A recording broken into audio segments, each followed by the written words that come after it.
Sir উনি join করছেন আদি স্যার, শুরু করে দেবো। হ্যাঁ,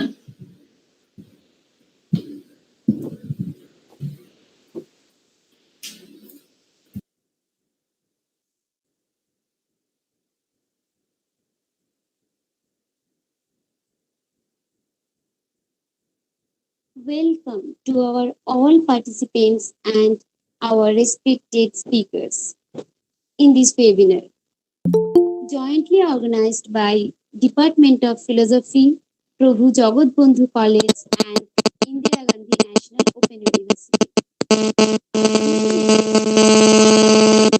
Please keep off your microphones mute, keep off your video, and don't start any presentation during the webinar. You can put your questions or comments or suggestions in the chat box during the webinar. At the end of the webinar, feedback link will be given in the chat box, which you have to submit to get e-certificate. Thank you. প্রভু জগৎবন্ধু কলেজের দর্শন বিভাগ এবং ইন্দিরা গান্ধী জাতীয় মুক্ত বিশ্ববিদ্যালয়ের যৌথ উদ্যোগে আয়োজিত আজকের আন্তর্জালিক চক্রে সকলকে জানাই নমস্কার। কলেজের পক্ষ থেকে একটি অনুরোধ, দয়া করে বক্তা ছাড়া সকল অংশগ্রহণকারী ভিডিও অফ রাখবেন এবং মাইক্রোফোন মিউট রাখবেন। আপনারা আপনাদের প্রশ্নগুলি আলোচনা চক্র চলাকালীন চ্যাট বক্সের মাধ্যমে জানান। আলোচনা চক্রের শেষে চ্যাট বক্সে ফিডব্যাক লিংক দেওয়া হবে। ই সার্টিফিকেট পেতে ফর্মটি পূরণ করুন। ধন্যবাদ।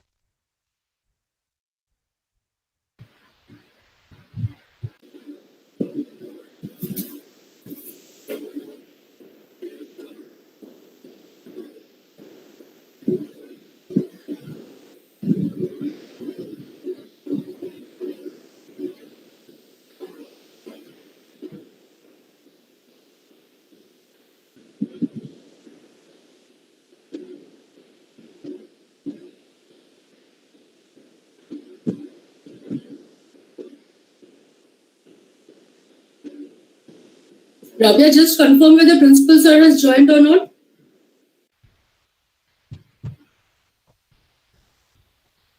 Yes, ma'am.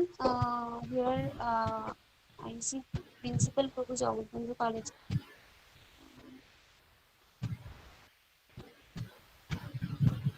Sir, are you there? Yes, Principal sir, are you there?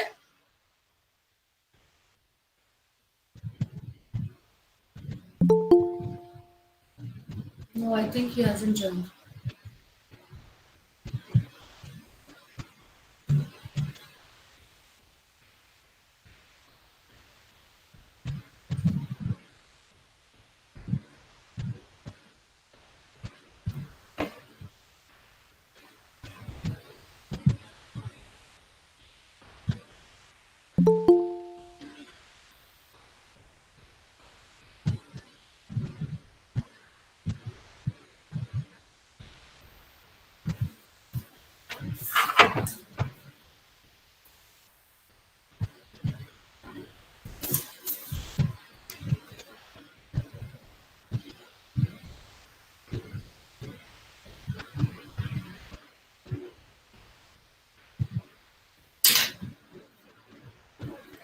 I will just check. I think he's having some problems.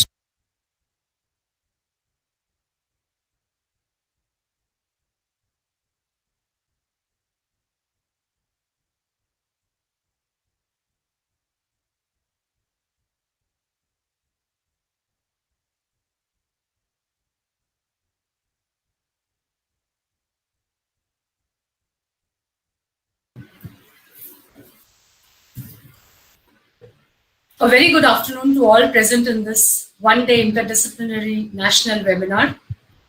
I feel privileged to be hosting and coordinating this fifth and last webinar of our web series today. The theme of today's webinar is Contextualism Revisited in Present Times, Ethical and Moral Considerations.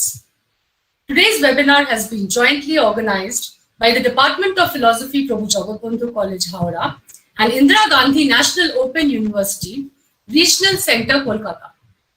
And we are honored to have with us here the Regional Director of IGNOU RC Kolkata, Dr. Shivakumar GN.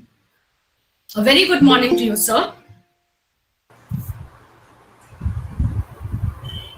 Good afternoon, ma'am. Good afternoon. Yes, good afternoon.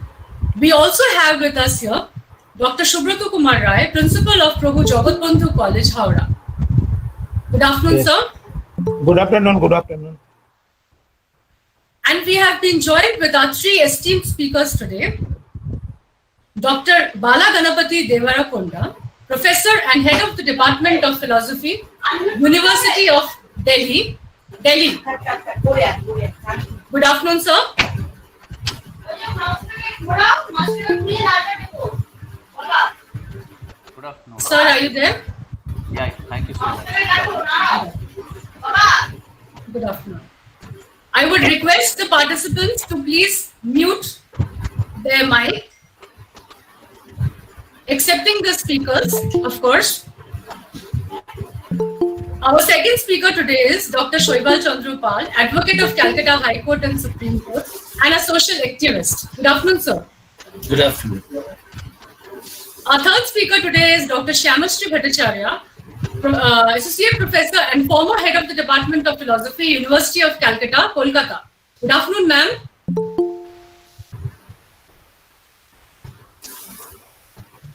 Hello, ma'am. Are you there? Yeah, good afternoon. Okay. Yes. Thank you.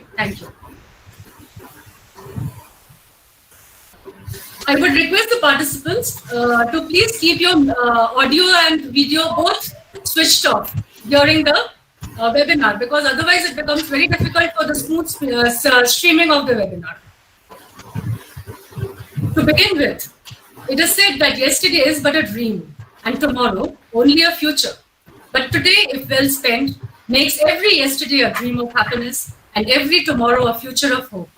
Today we have realized the hard way that life prior to COVID was a beautiful dream where freedom was taken for granted.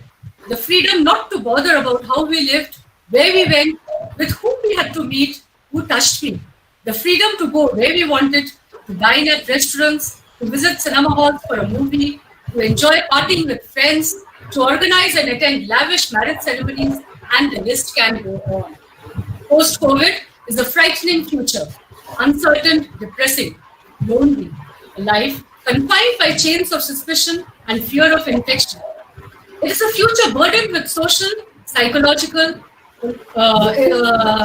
legal, economic, and financial collapse. Standing in the post-COVID world today, we realize that we are totally shattered by the enormity of the destruction in every sphere of human life. It is a pause in the march of human civilization enforced by a tiny bit of existence, virus. We need to think and think deeply as to the genesis and the omega of COVID-19. In order to recreate our beautiful yesterday and transform the frightening portrait of the miserable future, we need to devote our today, our present, in putting together what has been destroyed bit by bit, piece by piece. Our mental strength, our social life, our political and legal systems, our economics and finance. Very patiently, we have to reshape our tomorrow so that it is a future of hope. So let us come together in engaging ourselves in a meaningful and fruitful discourse, which will give us a direction towards rebuilding our future. My acknowledgement to one and all who have joined us in today's deliberations on some very crucial and relevant topics.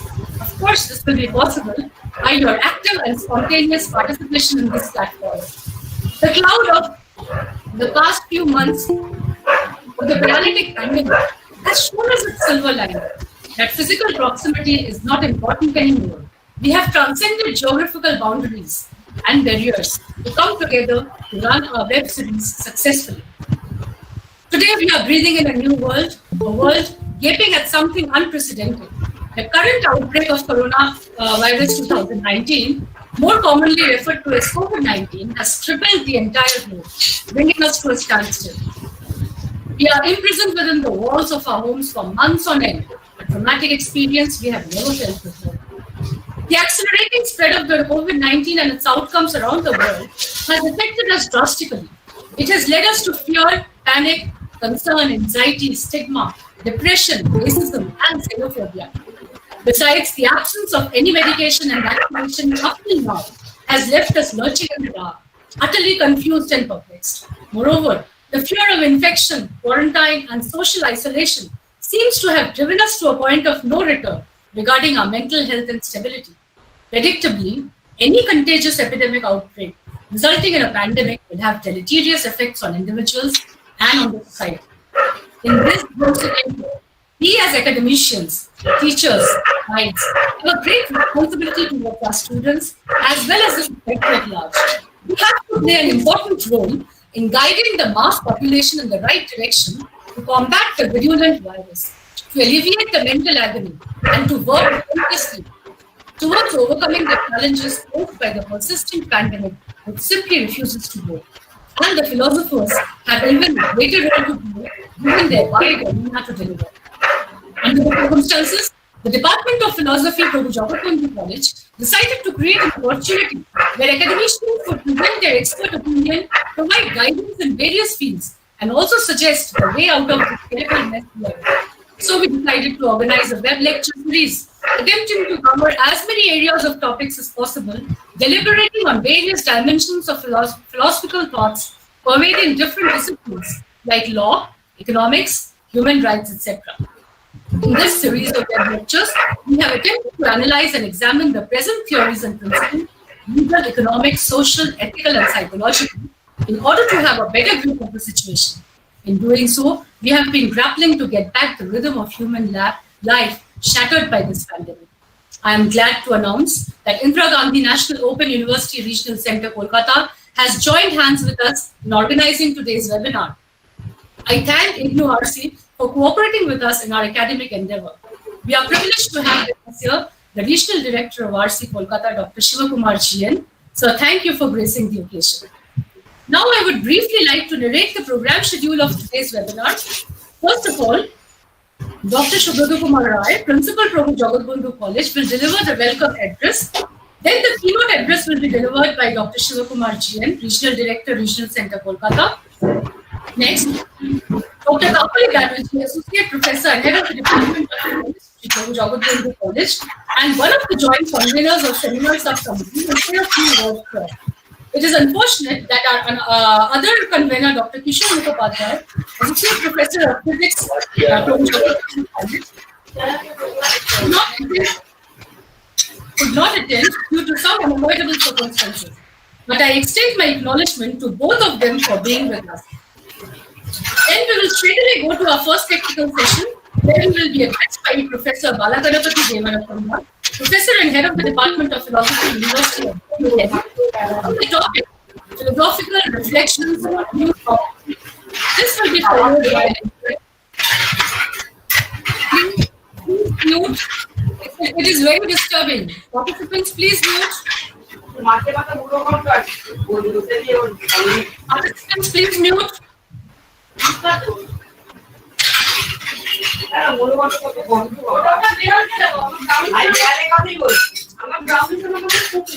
Rotojit, please mute the participant. Rotojit, please mute the participant.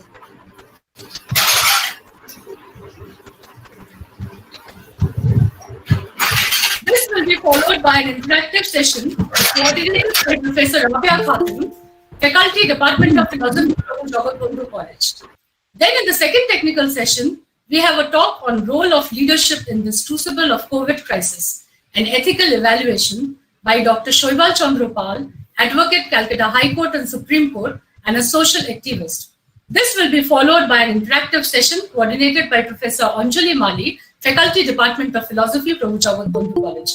After this, Dr. Shyamashri Bhattacharya, Associate Professor, Department of Philosophy, University of Calcutta, Kolkata, will speak on the topic Unraveling the COVID Code, a Pandemic Parable. This will be followed by an interactive session coordinated by Professor Shriya Bhattacharya, Faculty, Prabhu Jagatbandhu College. Now I call upon our Principal, Dr. Subhrata Kumar Rai, to address the participants and deliver his welcome speech. Sir, please come in. Am I audible? Yes, sir.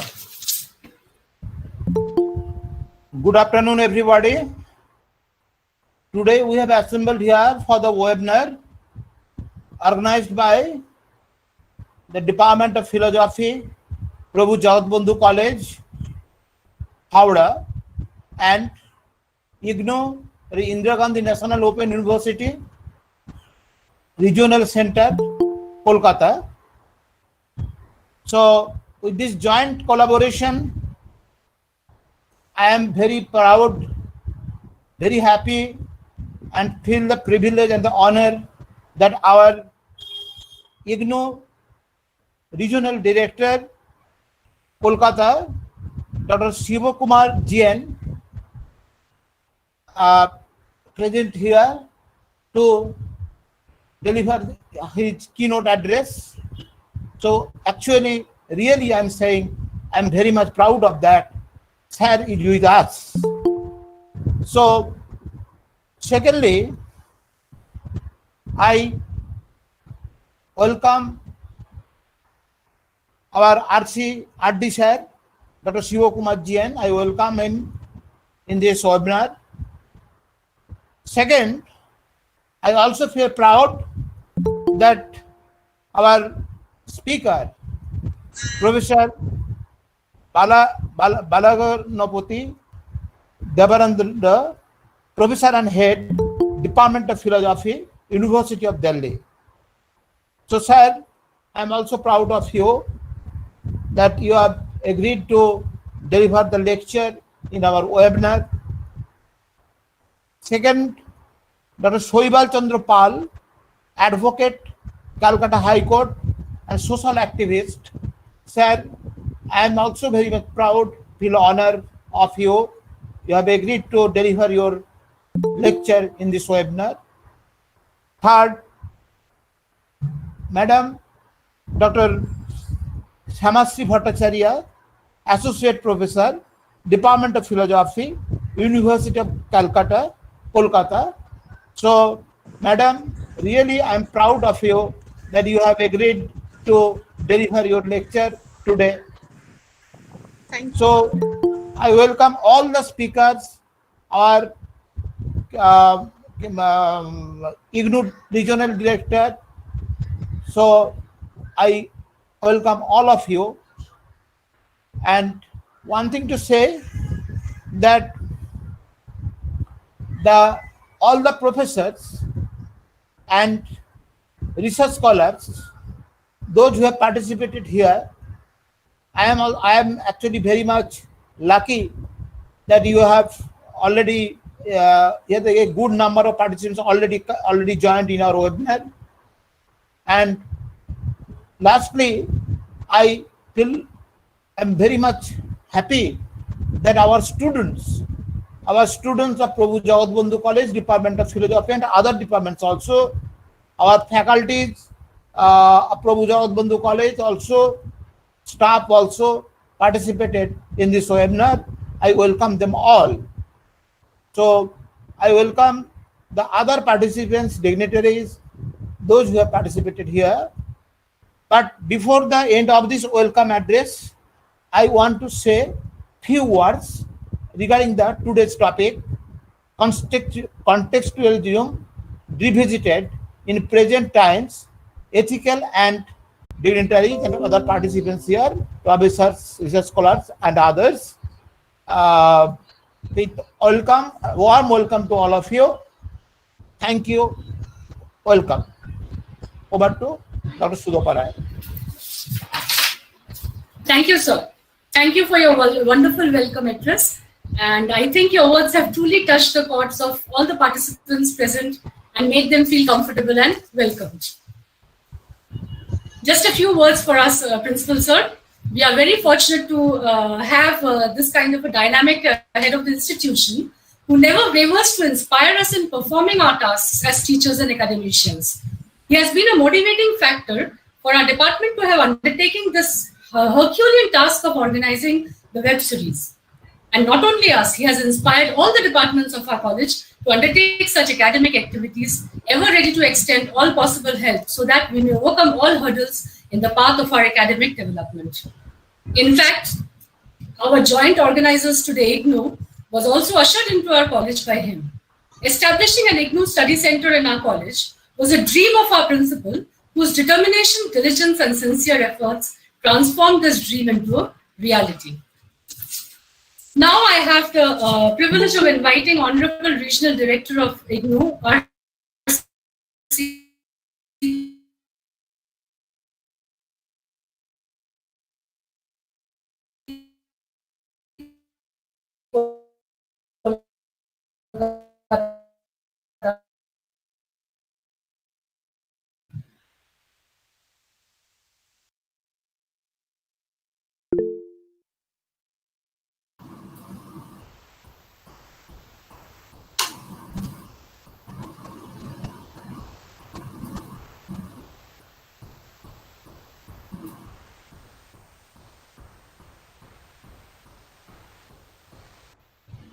Hello, can you hear me? Yeah, now. Hello? Okay. Now hear me. Hear you.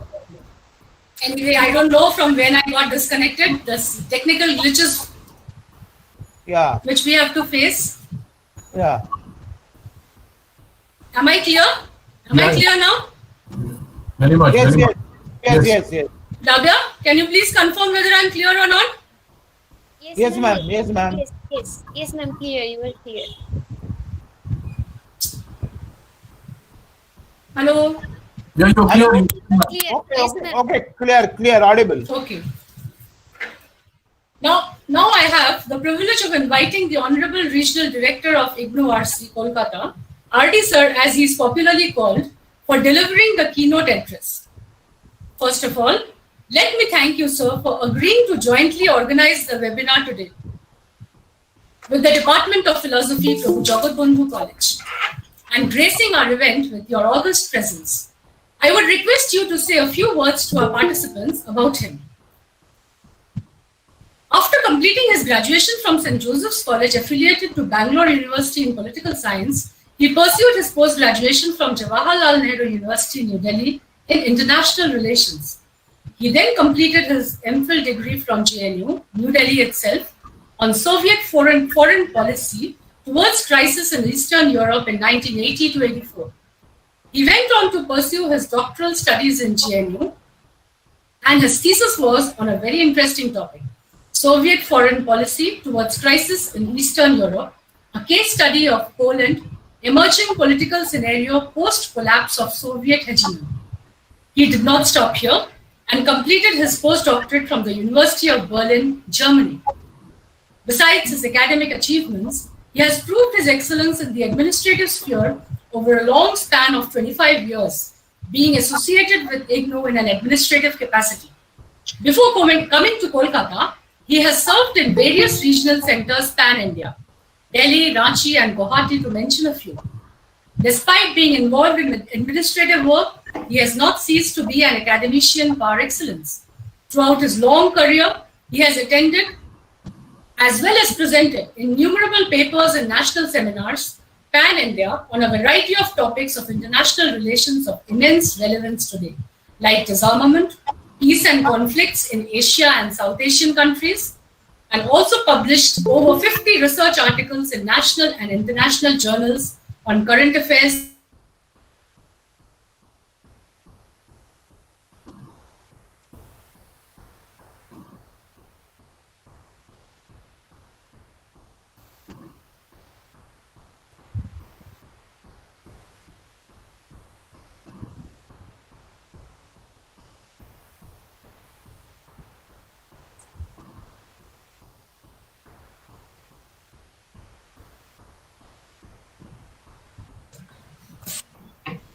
iPhone connected. Hello, can you hear me? Yes, ma'am. Yeah, Yeah. Please repeat. I don't know. From where do I repeat? Okay. From the From this long career. Yeah. After the Throughout his long career. Okay. After PhD, he has done his postdoctorate from University of Berlin, Germany. Besides his academic achievements, he has proved his excellence in the administrative sphere over a long span of 25 years, being associated with IGNOU in an administrative capacity. Before coming to Kolkata, he has served in various regional centers pan-India, Delhi, Ranchi, and Guwahati, to mention a few. Despite being involved in administrative, he has not ceased to be an academician par excellence. Throughout his long career, he has attended as well as presented innumerable papers in national seminars on a variety of topics of international relations of immense relevance today, like disarmament, peace and conflicts in Asia and South Asian countries.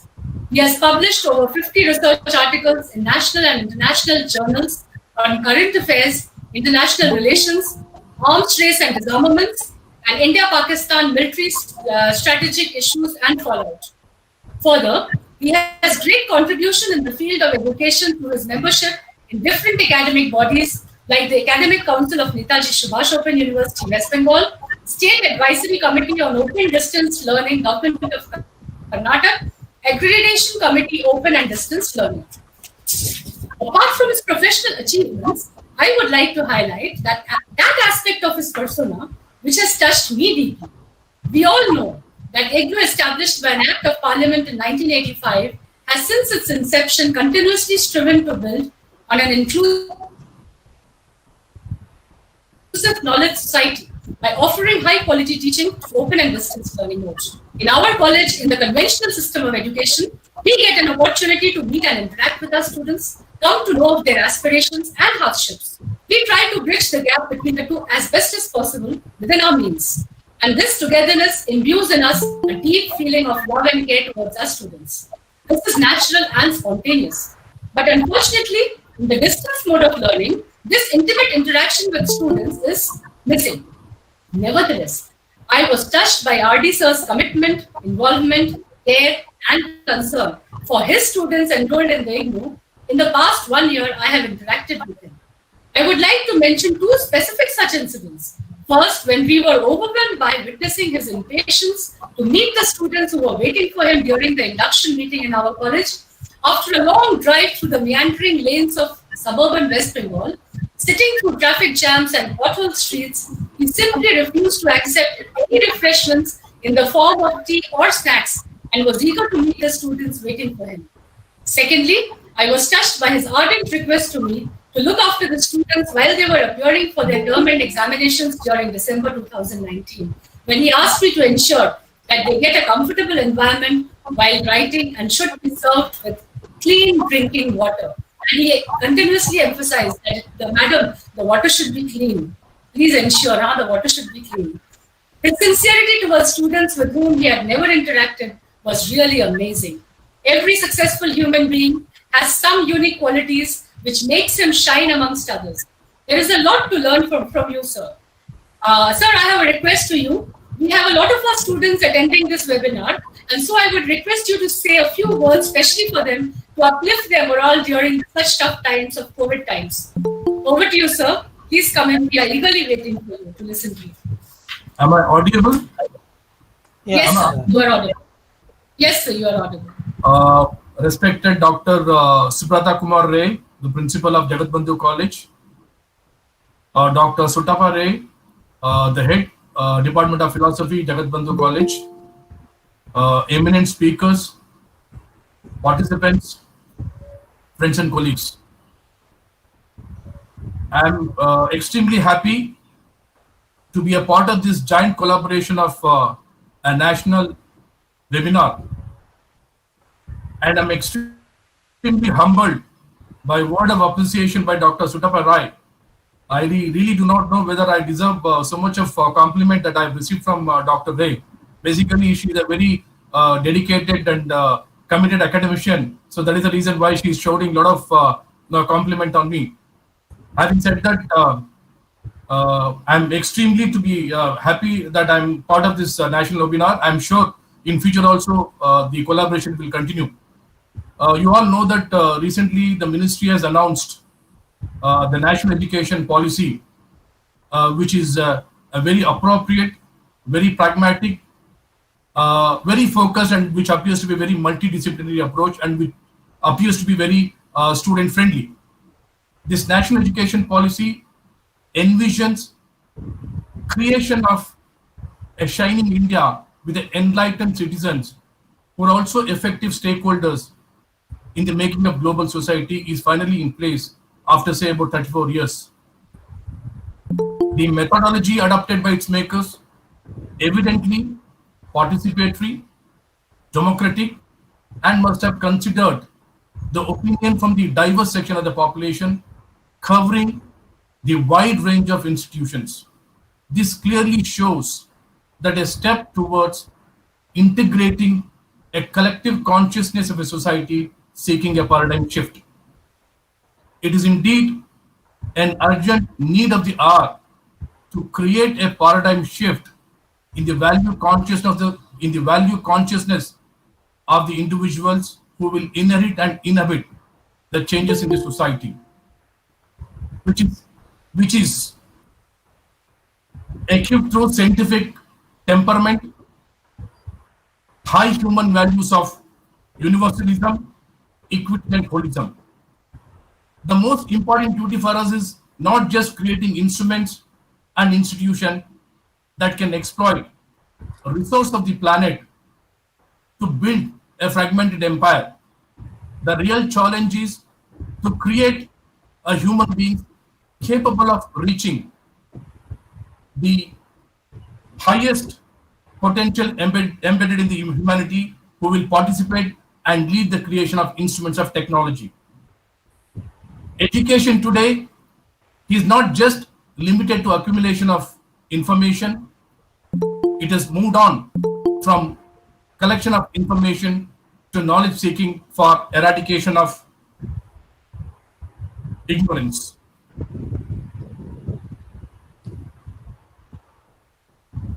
The highly developed technological intervention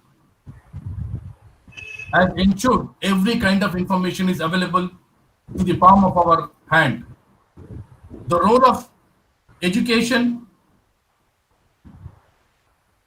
and educators have to be most in realms of augmented intelligence, capacity of effective discrimination, by which haphazard body of information can be sorted in a way that it can be effectively instrumentalized and implemented to meet the highest human ideals and values towards services. In align with these objectives, I am happy to see that the new education policy has emphasized significantly on use of technology-enabled education model, which ensures flexibility, choice, and decision-making capacity among the students in the higher education institution. At the same time, emphasizing creativity, nurturing, and grooming through the experiential learning and participatory learning in primary and the middle school level. You all know that this new education policy is emphasized the more on equity, access, and technology and use of online classes. These things was already there in the form of open and distance learning. I've also come out pursuing my higher education through conventional system of education. But the pragmatic utility of open and distance learning proved to be extremely innovative, important means of delivering education even during this prevailing pandemic situation. Unfortunately, before the pandemic situation, nobody ever recognized the principle of equity, the access of reaching the unreached student to reach the large segment of the population by using a technology by way of open and distant learning system. The high potential of open and distant learning system even till today remains unexplored. My only appeal to all my academics across the country is to work towards consolidating the higher education to provide access and reach the largest segment of the population to even to meet the unreached people. So with this, I am sure we collectively can consolidate the higher education system in this country. With these few words, I would like to once again thank Jagatbandhu College for giving me such a wonderful opportunity to share few my thought before this August gathering. And thank you so much. And I wish grand success of this national webinar. Thank you, sir. Thank you very much. Thank you, sir. Thank you very much for your precise and appropriate keynote address, which has set a very positive tone of the webinar. Very beautifully said, sir. You have won our hearts today. It will be very fortunate for us if you can stay with us and proceed towards the core of the webinar. But of course, I know you remain very busy. So if you want, you can take your leave. Thank you. Thanks. Thank you. Okay, sir. So now we will start our first technical session where Professor Balaganapati Devarakonda, Professor and Head Department of Philosophy, University of Delhi, will talk on the topic Philosophical Reflections on New Normal. I feel honored to be able to introduce a person of such high esteem to my participants. Professor Balaganapati Devarakonda is presently heading the Department of Philosophy at University of Delhi. His research interests are in the areas of Indian philosophy, philosophy of religion, and social and political philosophy. In addition to teaching and research, he is a certified philosophical counselor by American Philosophy Practitioners Association, New York. Some of his publications include Philosophical Doctrines of Antakas, Exploring Early Buddhist Sects of Andhra, Revisiting Dana, a response to Eurocentric approaches, Relearning to be at peace, Exploring Alternative Conceptions, Hinduism in Thailand, its presence and absence, Role of Guru as an interpreter of Dharma, Orientalist and nationalist writings of Indian philosophy, and History of Indian philosophy, Analysis of Contemporary Understanding of Classical through Colonial. South Asia Press is bringing out a new edition of Leviathan of Thomas Hobbes with a detailed introduction by Professor Bala. He is presently working on a project titled Yoga Consciousness in Mahabharata, the Ethical Value for Societal Political Well-being, under SPAR, and has completed a major funding research project under ICSSR, Culture Through the Labyrinth of Globalization, a study of popular imaginations and alternative narratives of digital and non-digital Telugu literature. He is serving as the Regional Coordinator of India of Council for Research in Values and Philosophy, Washington, D.C., and Chief Advisor to the Center for Ethics and Values, Ramanujan College, New Delhi. Professor Balaganapati is presently the guest editor of a special issue on Indian perspectives on philosophical counseling for the Journal of APPA Philosophical Practice. He was the editor-in-chief, International Journal of Applied Ethics, an annual peer-reviewed multidisciplinary journal published by Ramanujan College, Delhi, India. Member of Editorial Board, Journal of Indian Council of Philosophical Research, Springer, from 16 to 19. And guest editor, special issue on intersections of philosophy and poetry of Interdisciplinary Journal of Literature and Language. Professor Balaganapati is presently a member of the Research Project Committee of Indian Council of Philosophical Research, New Delhi, and a member of the committee constituted by UGC, New Delhi, for drafting learning outcomes-based curriculum framework for philosophy. He is a Chancellor's nominee for the Board of Management of Mohan Lal Sukhadia University, Udaipur. He was the chairman of the governing body of Maitre College, New Delhi, and is a member of the governing body of Bhagini Nivedita College, New Delhi. He was a member of the Review Committee of Indian Council of Philosophical Research, constituted by MHRD, Government of India. At the end, I can only say that we are extremely fortunate to have you amongst us. Sir, the floor is yours to strike. You have already been waiting for quite some time now. We are waiting to hear you. Namaste. Thank you so much, Dr. Sutapare, for this kind introduction. I hope I am audible, right? Yeah. Sir. Yes, sir. Thank you. Dr. Subrata Kumar Ray, Principal, Prabhu Jagatbandhu College, Kolkata. Dr. Shivkumar, Regional Director, IGNO Regional Center, Kolkata. Dr. Sutapare, Head Department of Philosophy, Prabhu Jagatbandhu College, Calcutta. And my co-panelists of today's session, Dr. Saibal Chandrapal and Dr. Shyamashri Bhattacharya, and the organizing team which has taken the trouble of hosting this webinar, and dear participants and viewers. Namaste to all of you. Uh, at the outset, I must thank Dr. Sutapare for giving me this wonderful opportunity to interact with you all and also to like recapitulate my ideas on what is normal and what is new normal. So I express my gratitude to Dr. Sutapare for this wonderful invite that she has given me. Let me now before I get into the topic, may I ask how much time do I have? Like 40 minutes? Is it okay if I take 40 minutes, 30 to 40 minutes? Yes, sir. Yes, sir. You have 40 minutes to 1 hour. Yeah, I will not bore you with 1 hour lecture, though I'm used to 2 hours lectures. I'll try to limit myself to 45 minutes so that I can give you a comprehensive idea of what I'm thinking and what is going on in my mind. Sure, sir. Let me begin with the topic that is given, like the context. The topic of the seminar, its webinar itself is contextualism revisited in present times, ethical and moral considerations. So we are talking about contextualism, and we are saying that there is a need to revisit it because of whatever conditions that we are in now. So if that is the case, my thought goes first towards the term contextualism. How do we understand this concept, context? Okay, what is the context that we are referring to here, right?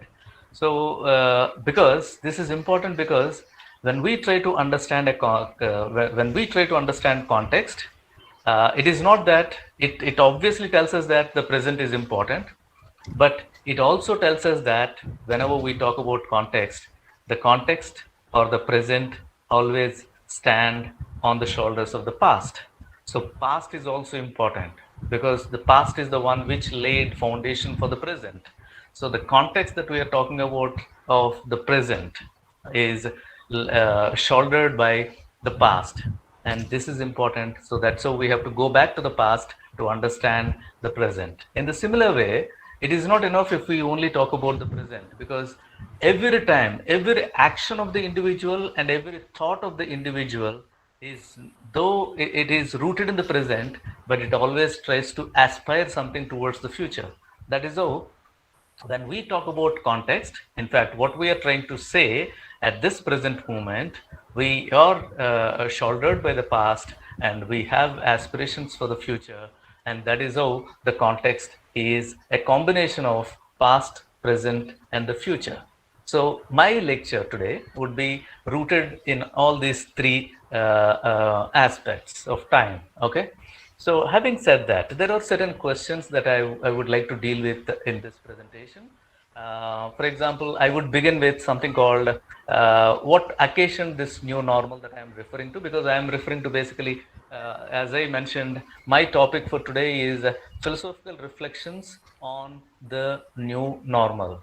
So we are saying that there is something called new normal that has come into existence, and if that is the case, what kind of philosophical reflections can we have on this concept called new normal? Is my specific area of concentration for today's talk, and I would be trying to deal with certain questions in the process of the talk.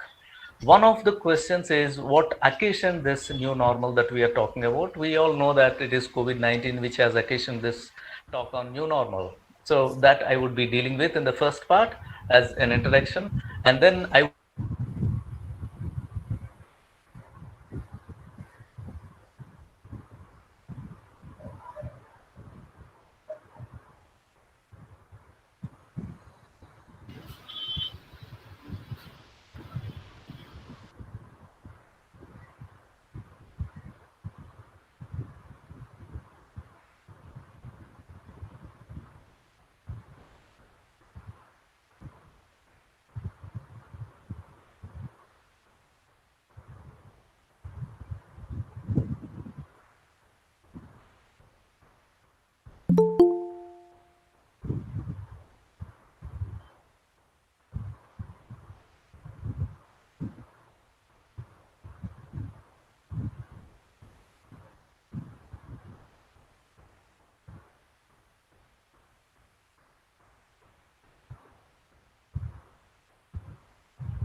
I suppose we are having some problems connecting with him. I would request the participants to please patiently wait for him to reconnect.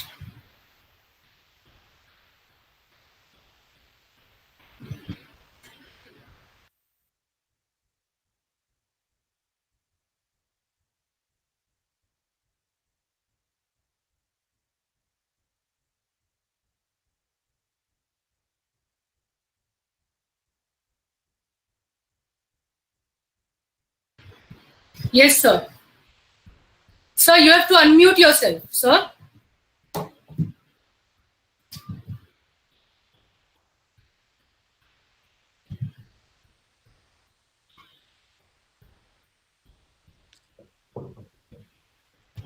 Yeah, as we Yes, sir. know, technology facilitates many things and it also obstruct at many places. No? So Yes, we have yes. to live with both.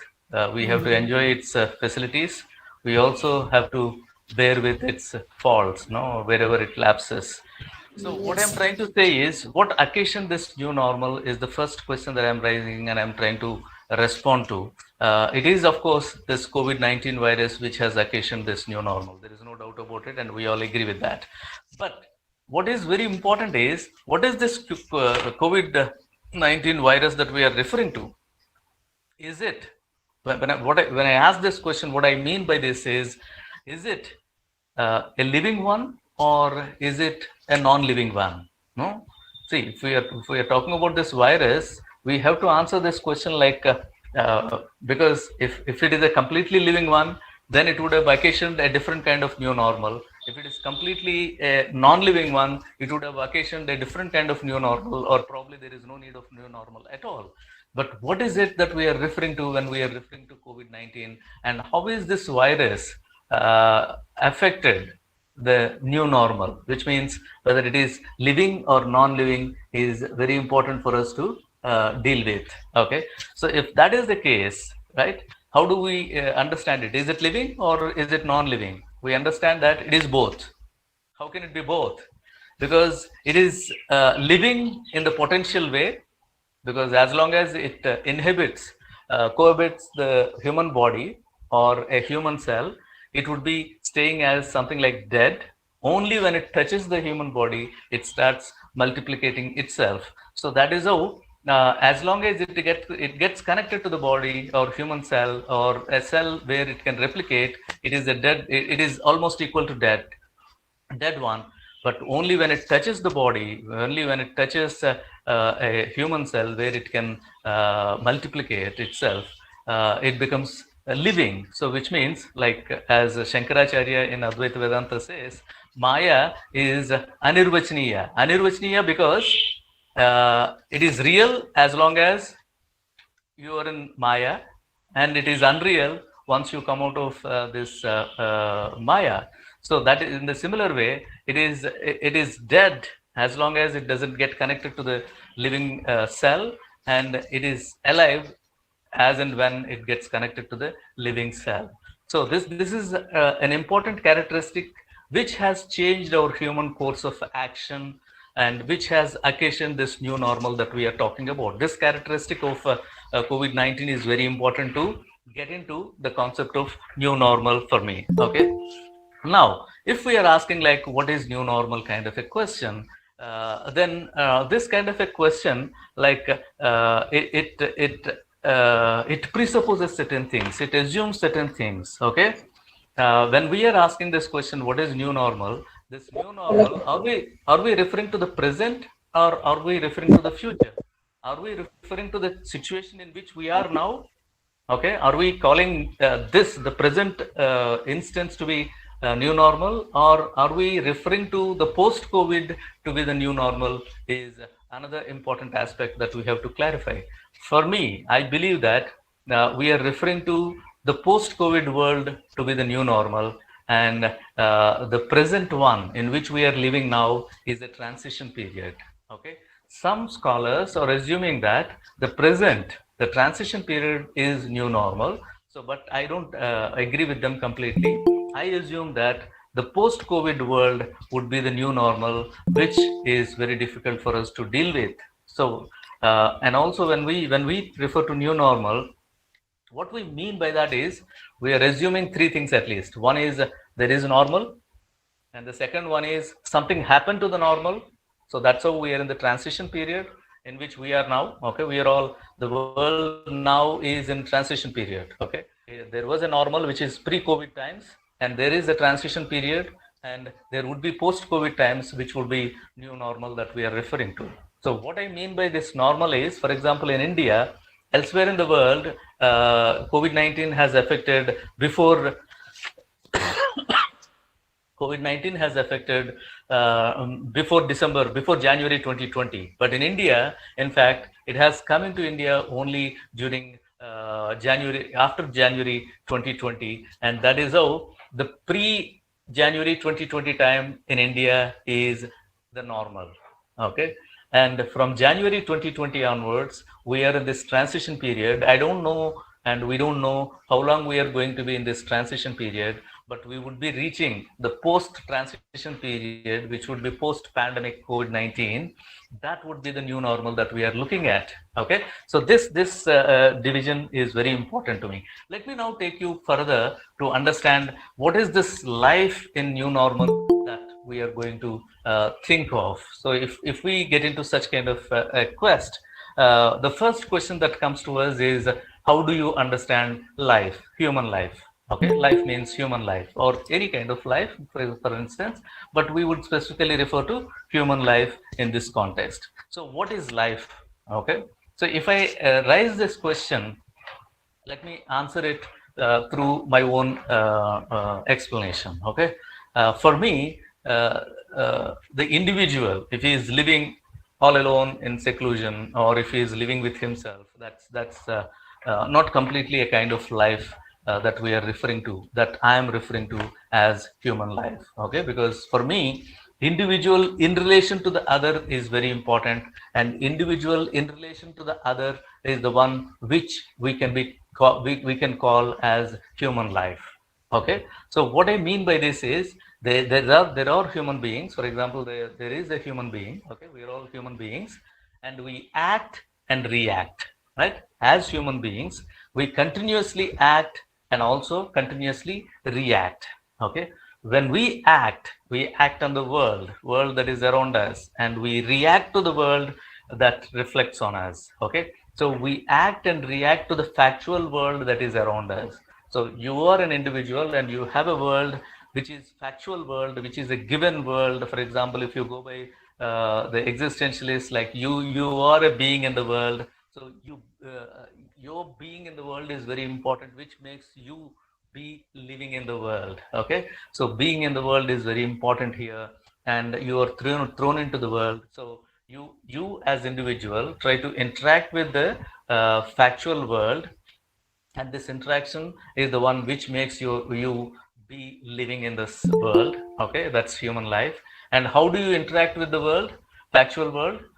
You interact with the factual world through your psychophysical and spiritual and spiritual and cosmic being that you have. Okay, as an individual, some of us believe that we have psychophysical mechanism, and some of us believe that we, in addition to psychophysical, we also have spiritual mechanism which is existent within us. And some of us believe that along with psychophysical, spiritual, we also have a cosmic aspect within us which makes us get connected with the world or universe around us. Okay, so if we go by that, okay, largely I'm going by the larger perspective. So that's how I would say we interact, the human being interacts with the factual world through this psychophysical, spiritual mechanism, spiritual and cosmic mechanism that we have.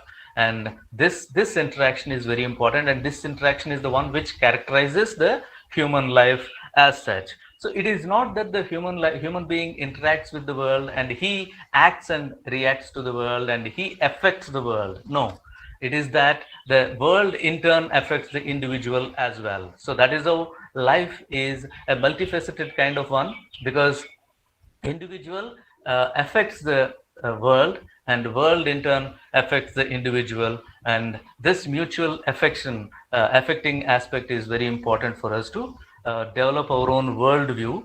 Okay, and this worldview is the one which contributes to which is contributed by our epistemology. Okay, so when since I understand that most of your philosophy students and related to philosophy, you can clearly understand that epistemology is theory of knowledge. How you develop your knowledge is through certain kinds of means, and the study of that is epistemology. And how you develop your epistemology through your interaction with the world and world's affecting of it on in turn on you, and this process is the one which creates your epistemological tools, which in turn help you to construct your worldview, which is your metaphysics. So now we understand that the life as such, if we are referring to human life, what we are referring to is the self's relation with the other. Okay, and the other in this particular context is the factual world that I'm referring to. We can refer to the other to be many things, many more things as well, but I would be limiting myself to this because we have a limited time in which I am supposed to complete my presentation. So self and the other are very important, and their interaction and relation. It is not just interaction, it is the relation which is very important for us to understand what we mean by human life. Okay, so now this is broadly the conception of life that I have, like human being, factual world, and psychophysical mechanism, psychophysical spiritual mechanism that we have, which interact with each other. So if this is the case, do we call this to be normal life? Okay, so probably before in India, if we are referring to India, I'm broadly referring to India. Okay, I don't want to go beyond that, so that we can clearly give a reference point and go further on this, on whatever I'm saying. So if we go by that, then what do we call? We call normal to be the pre-January 2020 times. So our life during that time was in this particular framework that I have referred to. Okay, all of us were interacting with the world, and the world was interacting with us, and we are free. Okay, so this is what is happening. So what is it that characterizes this new normal? No, when we what is this that characterizes this normal? No? This normal, the term normal is a very problematic term. For example, postmodernists would say it is not normal that we are referring to, it is normalized normal that we are referring to. It's not purely normal in that pure sense that we are referring to. The normal that we refer to as an ontological concept is only a normalized normal, but it's not a pure normal. But I don't want to get into such kind of a debate because that's not a part of my discussion here. But I want to understand what is this normal? What is it that characterizes this normal, so that I can go further into new normal. Okay, these are a little philosophical reflections that I would like to get into, so that we will understand the complete picture of the relation between our transition or paradigm shifts between normal and the new normal. Okay, so what is it? What are the things that characterize this normal? Number one, freedom. Okay, one of the most important aspects of human life, and also the pre-COVID human life, is freedom that you have enjoyed. All of us have enjoyed this freedom in thought, action, and in every aspect of the term. Okay, as much as possible. See, those who have argued for lack of freedom during that time would understand that now, putting themselves in the present situation, would understand that they have enjoyed freedom there and they don't have actually freedom now. So freedom in that way is a relative concept to the individual's conception. But even then, what I'm saying is we were free in certain broader sense than the present that I'm referring to here as freedom. So we were free in the pre-COVID times. And one of the most important aspects of human life is repeatability. Repeatability. So you should be able to repeat your actions. Okay, you always look, you look at your life, okay, from the childhood, and you understand that you're always encouraged to act, you're always encouraged to do actions which are repeatable, and you are always stopped to act which should not be repeated.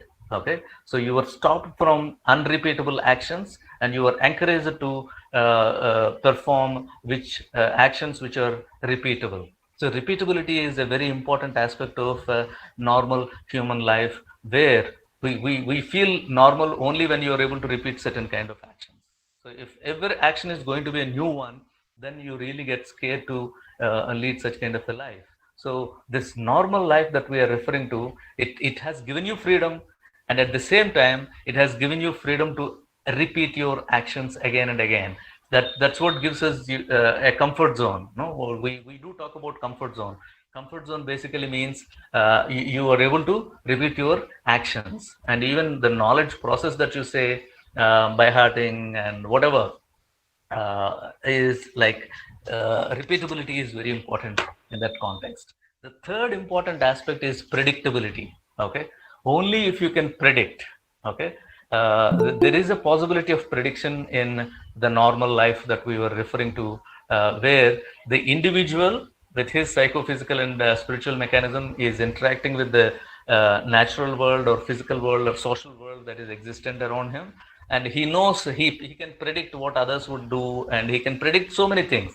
Of course, there are certain domains where he cannot predict, but largely his ontology, his epistemology allows him to predict what would happen, probably what would happen next. Okay, so this is a comfort zone that human beings have created in the normal. So repeatability and predictability are very important. Don't think that these are foolish concepts, because even the modern science is largely dependent on these two concepts. Okay, the modern experimental science is largely dependent on predictability and repeatability. Okay, only that is considered to be the knowledge now. Okay, whatever we are considering to be the knowledge, scientific knowledge, is largely dependent on these two concepts. These two are very strong concepts. They're very important concepts for the normal life. Okay, and freedom is another important concept which we have enjoyed a lot during our pre-COVID times, normal times. Along with these three, okay, freedom, repeatability, and predictability, there are two other strong foundations that we had during normal life. They are like trust. Okay, since you are able to repeat your actions, and since you think that the other also reciprocate similar kind of actions, you kind of build a trust on the other, trust on the system. Okay, and this trust is very important, whether it is social trust or whatever conceptual trust. Trust is very important for the human life, which existed during the normal times that we are referring to, which are pre-COVID times. And this trust is the one, along with the freedom, this trust is the one which makes the individual feel responsible. Okay, so the trust and responsibility were so important for the normal life that they have driven the human life to be in a very comfort zone, which we have thought as normal, whether it is normalized normal or a pure normal. I don't want to get into that, but basically that's what characterized. So the characterization of the normal is in terms of these concepts like freedom, predictability, repeatability, and responsibility with trust. Okay, this is the normal life that we had led during pre-COVID times. Now, fine, this is all fine. So now what happened to this normal? We lived this normal life, but suddenly what happened to this normal? We are in the transition period. Okay, this normal is affected. How is it affected? Suddenly, one evening, there was an announcement saying that the from now onwards, the life would be human life would be characterized by three things or four things. Okay, this is a sudden announcement that we have got, which is very important, which is required for our survival. Of course, it is based on the survival of the individuals. Okay, there is no denial of that. Okay, so but it is characterized by just a minute.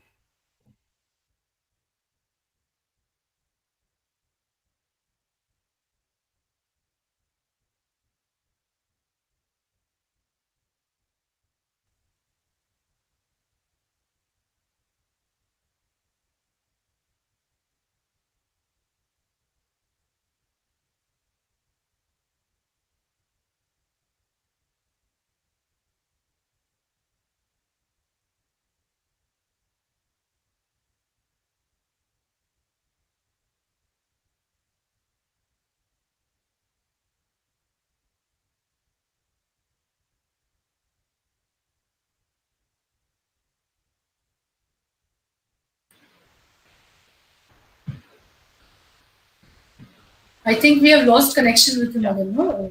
Yeah, I'm Okay. sorry, I lost my. Yes, Poonam Anand, please switch off your video. Poonam Anand, please switch off your video. Yes, sir. You may. Yeah, sorry, I lost my connectivity suddenly. Yes, sir. Yeah, what I was referring to is what happened to this normal. Suddenly, we have understood that for the sake of our own survival, we need to characterize the subsequent life from that day onwards with four very important things. One is lockdown. We have to lock down from going into the public places. We have to lock down within the premises where we live. And the second one is we have to be under quarantine, and we understood that we have to follow social distancing. So quarantine, lockdown, social distancing are the important characteristics that have suddenly come into existence, along with a very interesting concept called sanitization. Okay, so suddenly it has become a reality for us that these four characterize our life activities completely. Not even a single aspect is left out of the characterization of these four. See, I talked about four important concepts in the pre-normal, pre-COVID-19, and now in the immediate in the transition period. Okay, how this normal got affected is it has got affected with these four characteristics that I have referred to. Okay, so now what happened? If at all we have decided to follow lockdown and quarantine and social distancing and sanitization, what happened to that? Like, as I said, the individual in the life, individual is there, this is individual human being, and then the factual world, right? So what happened to the life now is the factual world that we are referring to is suddenly got suspended. And if you follow the phenomenological terminology, then this is suddenly suspended or bracketed. The individual remained the same, the world remained the same, but in the interaction between these two, okay, the world is suspended by the individual for some time. Okay, so the world is bracketed by the individual for some time, and the characteristics of this bracketing are lockdown, quarantine, and social distancing, and continuous process of sanitization of the individual in each of his activities. So the world, the factual world that we are referring to is the one which is bracketed. If it is bracketed, what does it mean? Okay, it means the possibility of repetition is bracketed.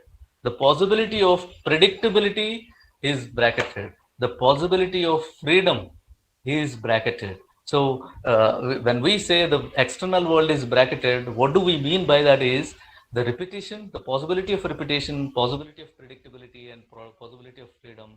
All these three are suspended, and all these three are bracketed. Okay, so but what would happen consequent to this? Consequent to this bracketing of repeatability, predictability, and freedom, what would be the consequence of that? The consequence of that is, as I said, the major pillars of human life, human foundations of human life, called trust and responsibility, have lost their ground.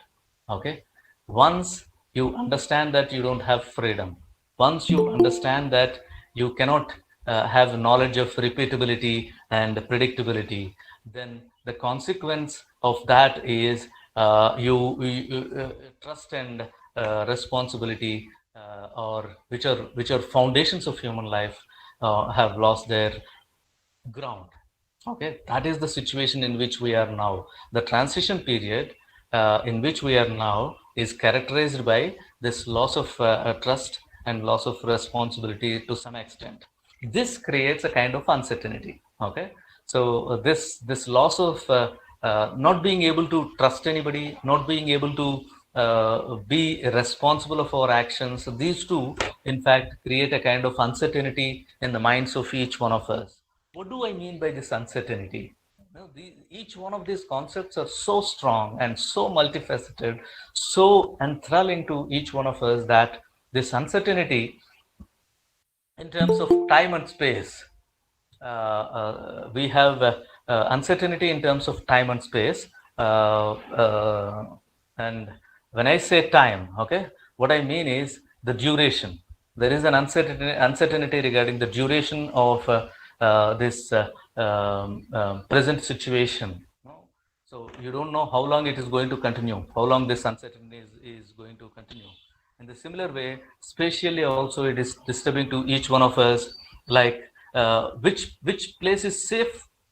You have no answer. None of us have any answer, because we don't know whether being at home, whether we are safe. Okay, of course we understand that if you are moving in the public places, there is a problem to you, but you limit yourself to home. Even then, there is no guarantee that you are safe. So temporally as well as spatially, you are disturbed by this kind of uncertainty.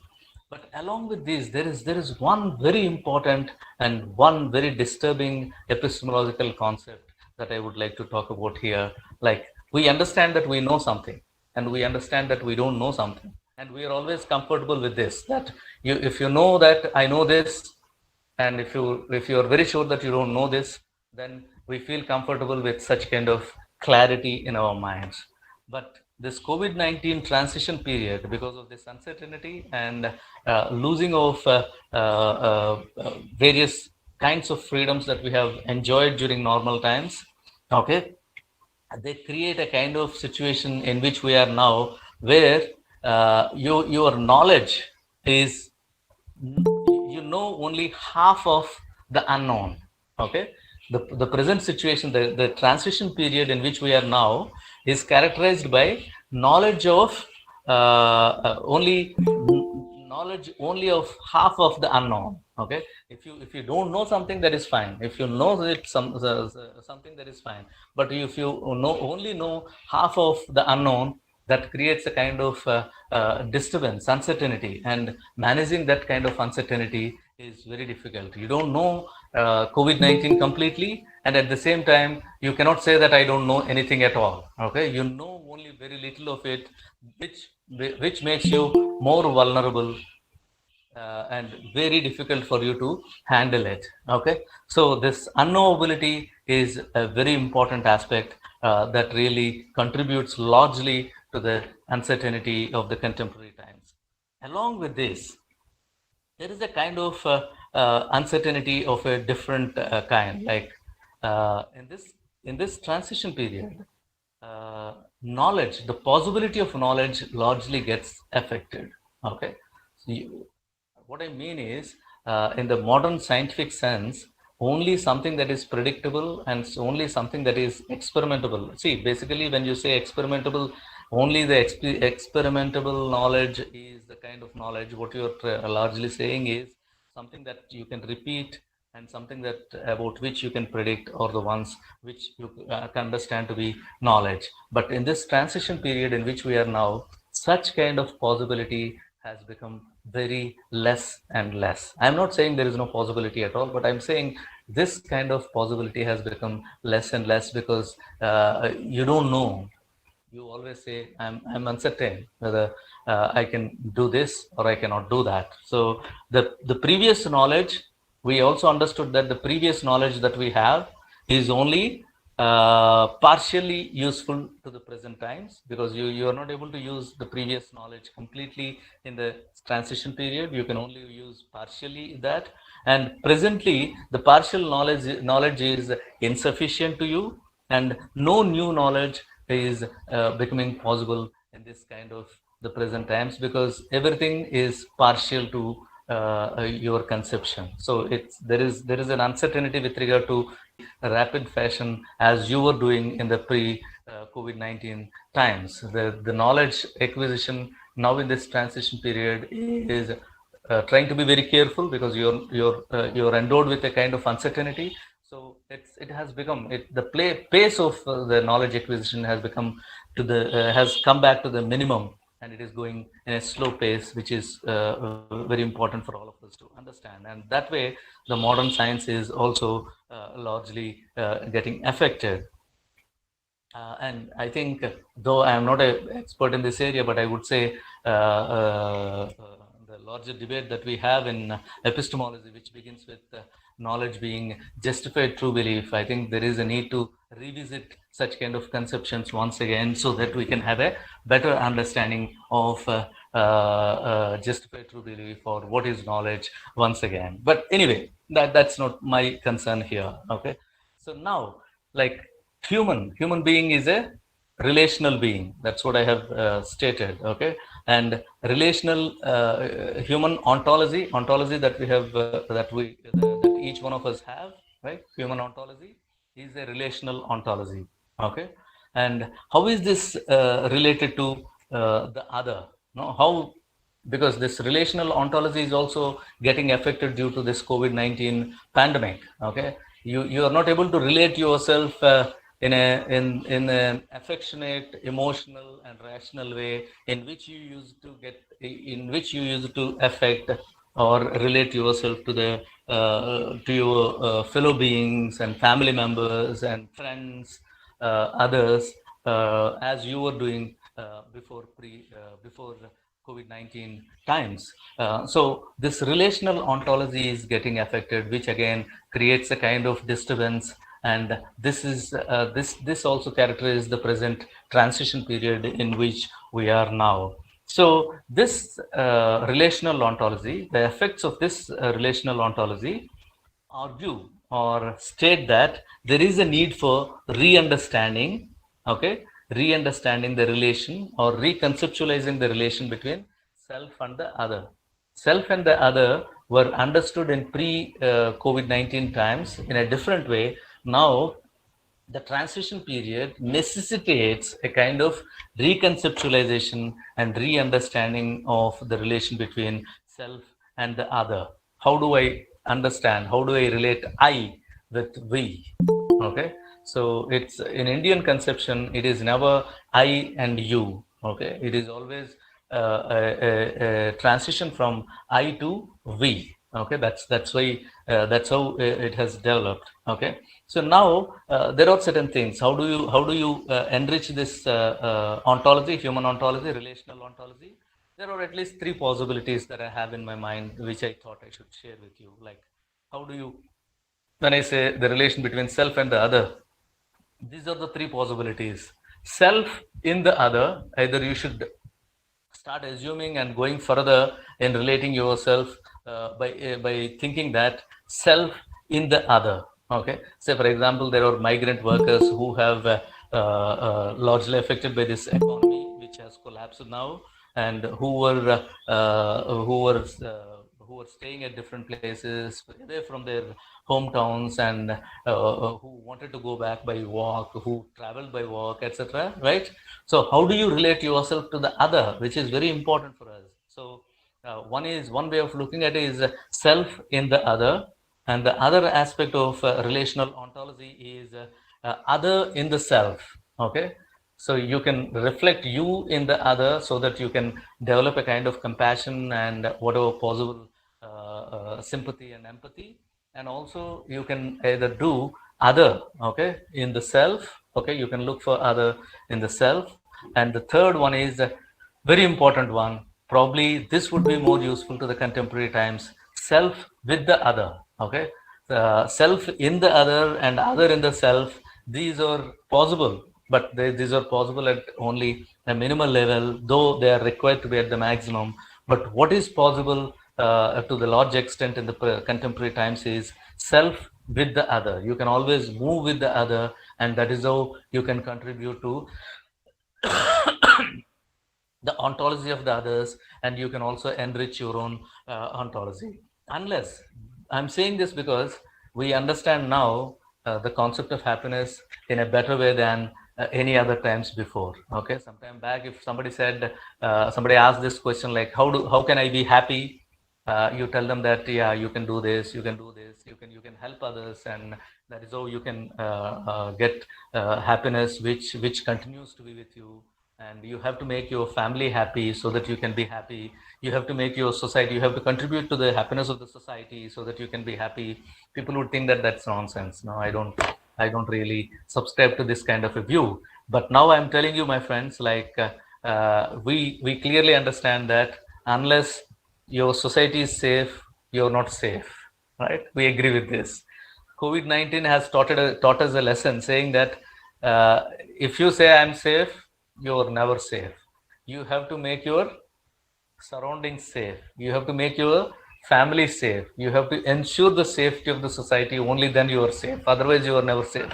Which means if you want to be happy, you have to make your people happy, people around you happy. And similarly, COVID-19 has taught us a lesson that you are never safe if you think that you're. See, even the former presidents of India and the highest ranked politicians, everybody was getting affected by COVID-19, right?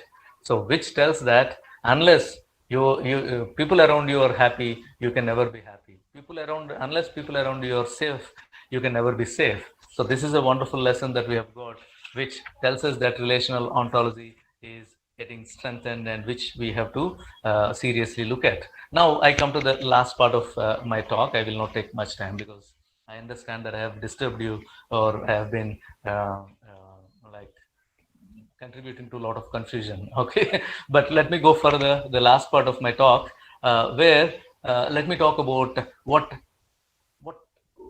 what occasions this new normal. Okay, let me come back to this question. What occasions this new normal?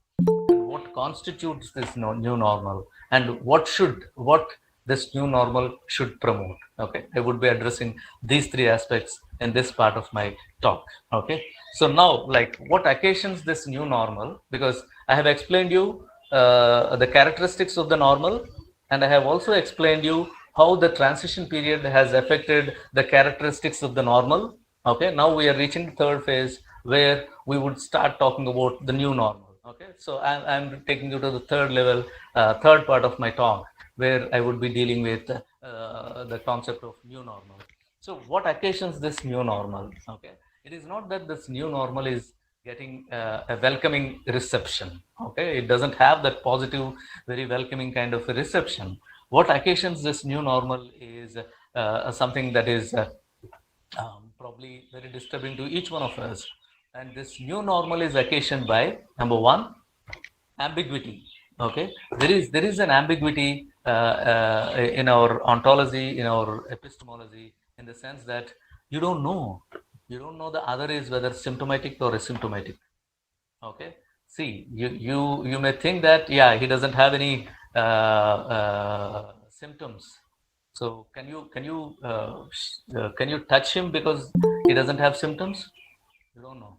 Okay, so this ambiguity between symptomatic and asymptomatic existence that we have is one of the worst things that is occasioning this new normal that we are. Oh. Can I request somebody to mute their microphone, please? Hello? Yes, Francis. Yes, it's okay, sir. Geeta Mehta, please switch off your video, madam. Madam Geeta Mehta, please switch off your video. The streaming gets affected. Yes, sir. Please continue. Yeah, one of the things that occasions this new normal is ambiguity between symptomatic world and asymptomatic world. Okay, and the second very important aspect which has occasioned this new normal, which would be occasioning this new normal, is inability on our part. Okay, inability of what? Inability to distinguish truth and trust and mistrust. Okay, you don't know whether you should trust the other, because it's not that you don't want to trust the other because the other is always trying to be cunning. Okay, that's not the case. In the pre-normal world, probably you don't trust somebody because he is either cunning or he is trying to deceive you. But in the present context, even if the other is innocent, you still have to distrust him. Okay, you cannot reposit your trust in the other because, as I mentioned, this asymptomatic world, somebody may be very innocent and ignorant of the infection that he is carrying, and it may affect us. So there is a kind of inability that we have endowed with to distinguish between trust and mistrust. So we will not be able to manage that and maintain that in the new normal world, at least for some time. Okay, so there is an ambiguity, there is a kind of inability to distinguish, and there is a kind of ambivalence in choosing to act. See, as human beings, we always have to act, but there is an ambivalence that with which we live. We would be living in this new normal with regard to whether I should act this way, and what is the right kind of action and what is wrong kind of action. Which action would I consider to be ethical? Which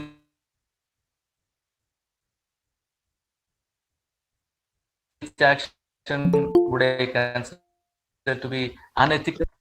Yeah, which action I would consider to be ethical and which action I should consider to be unethical. These are very difficult and uncertain kind of propositions which would be occasioning this new normal that we are referring to. So there is an ambivalence with regard to right and wrong, ethical and unethical as well. And the fourth important aspect is this is another very important aspect when we look at it from philosophical perspective. Like there is an epistemological impossibility that we would be endowed with. There would be an epistemological impossibility. What I mean by this is, you cannot go back to the normal. You cannot go back to the pre-normal epistemological condition. Okay, you cannot say that now this COVID-19 is wiped out of the globe and now we are all safe, so let us go back to the normal world, which is impossible. Okay, temporally, spatially, it is impossible. But I'm saying epistemologically also, it is impossible to go back to the times. Once you acquire certain kind of knowledge of uncertainty, knowledge of mistrust, you cannot go back to the earlier state of trust.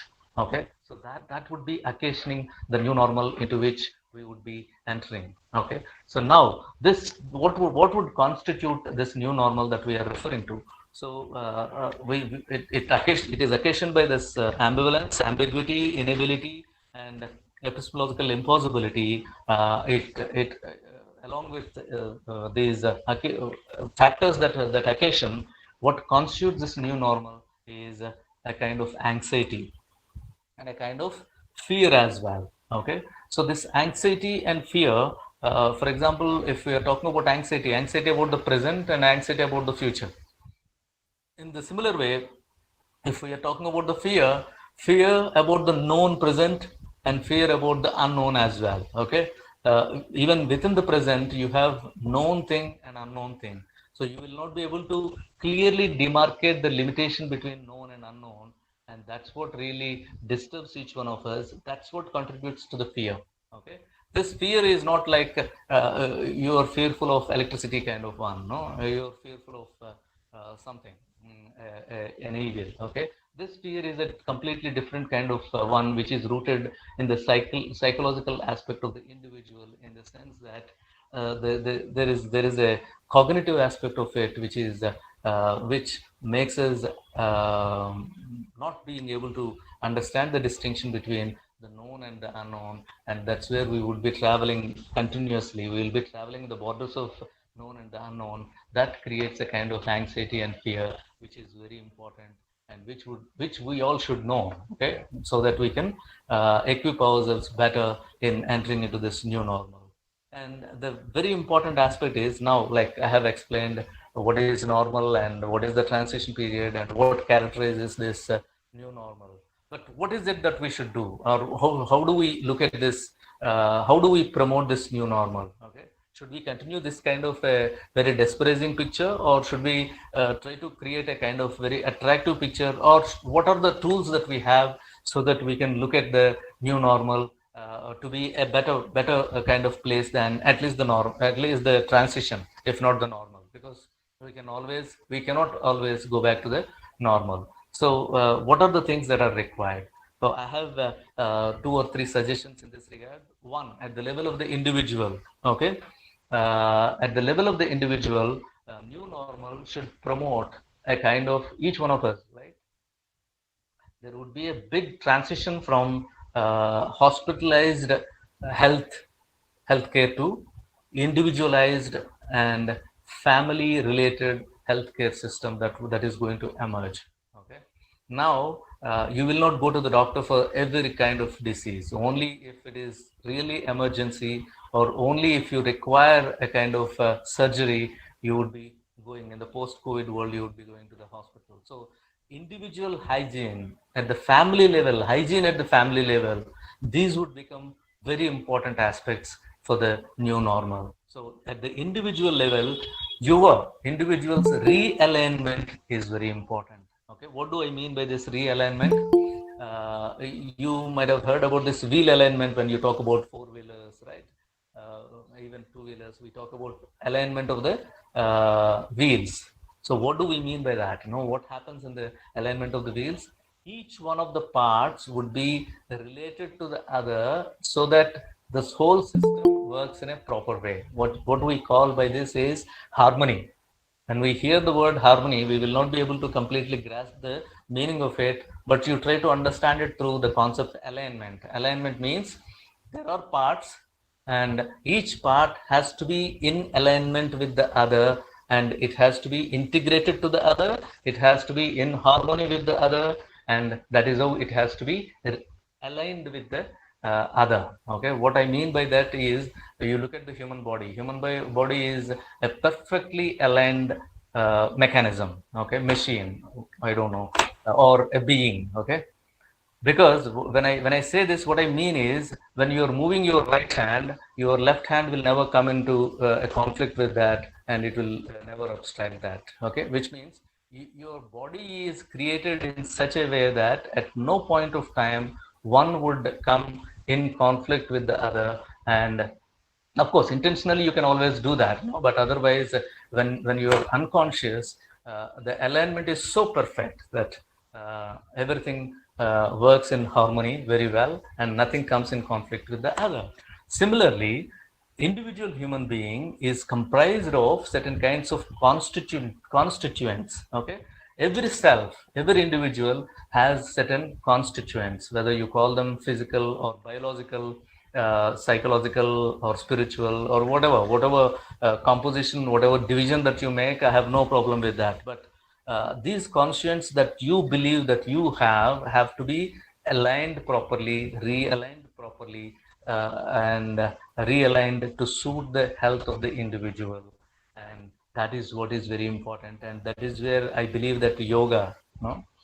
The system of yoga, whether you call it Patanjali yoga or Jnana yoga or whatever, meditation, these are really going to help the individual in aligning oneself with himself, as well as with the world around him or her. Okay, so this alignment is a very important aspect at the individual level for me. Secondly, at the group level, what is important for me is reconceptualization of the institutions that we have developed. We have developed an institution called family. We have developed an institution called society. We have developed an institution called nation. We have developed an institution called global world.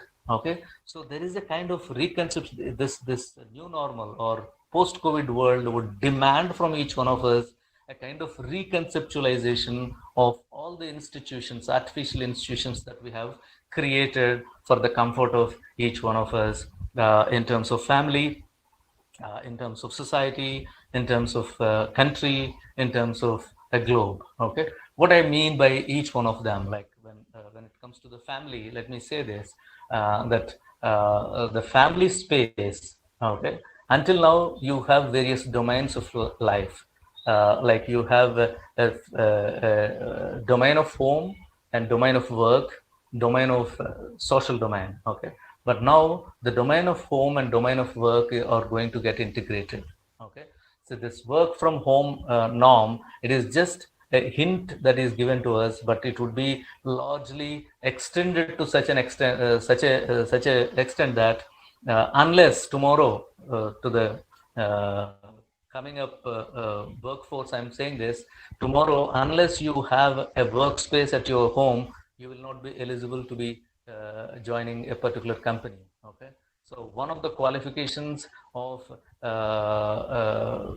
getting a job is would be basically possessing a workspace, peaceful and comfortable workspace. Okay, so this is how the domains like work domain and home domain are going to be closely conjoined, okay. And it is not just that, no. It looks very simple, but it looks also innocent, but it creates a lot of complications, because you are able to go to the work. In the process, you switch from one domain to the other, and this transition from one domain to the other becomes very peaceful and very comfortable, and it gives you sufficient time as well.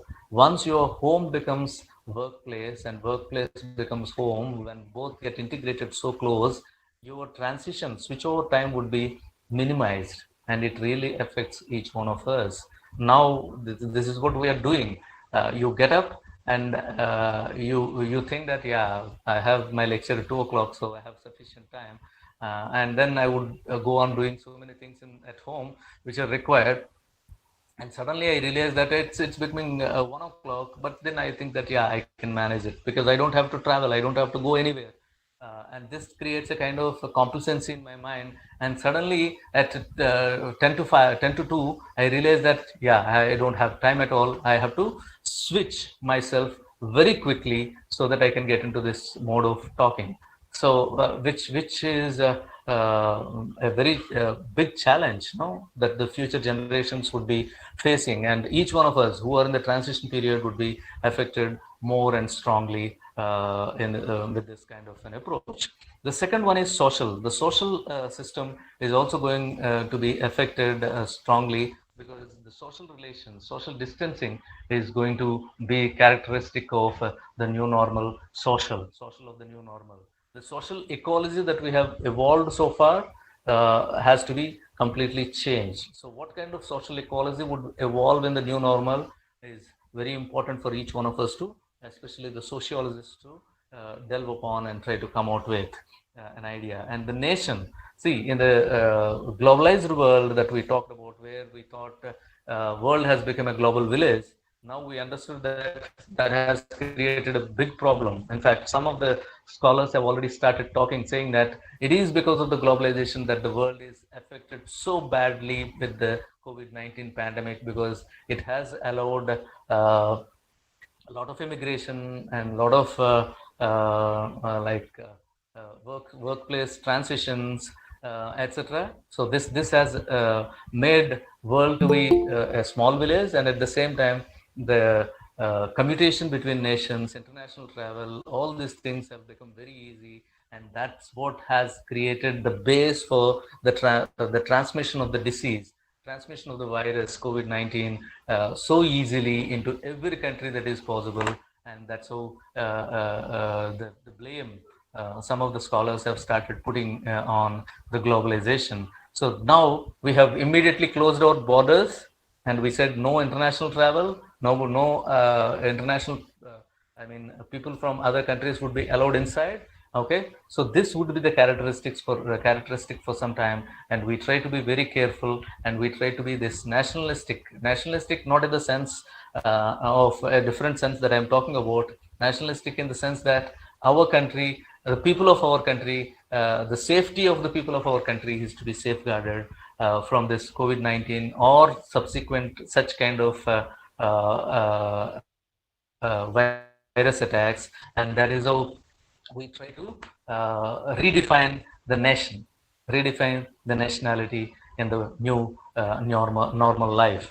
And the third, last one is global. Okay, how do you look at this globalization?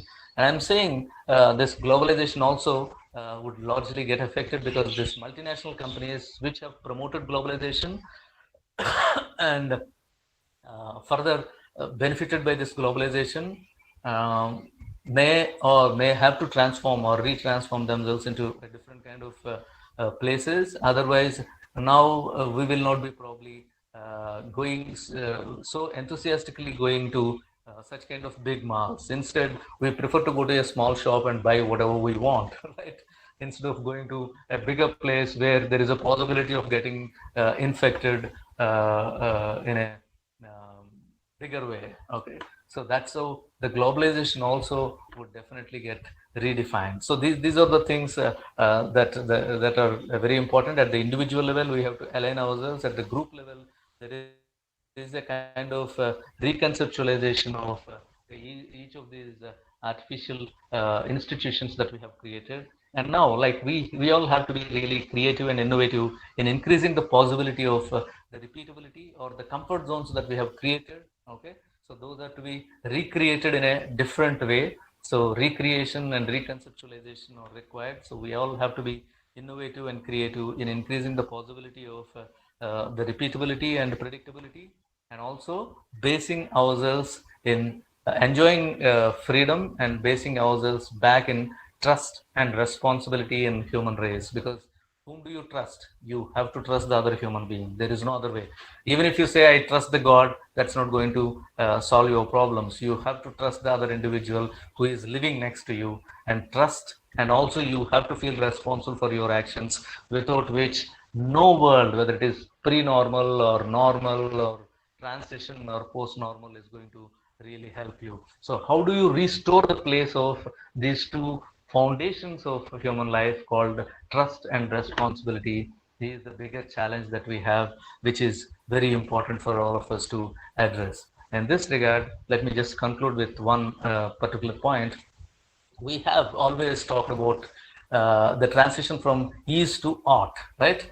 So when you are talking about new normal, are we talking about new normal in the sense that we have the present, and we are talking about the new normal in the sense of ease to ought? Okay, what ought to be, what would be the normative kind of thing that we are looking at? I'm not doing such kind of a thing. There is another kind of thing, that alternative that is available in conceptualizing the new normal, that and or are.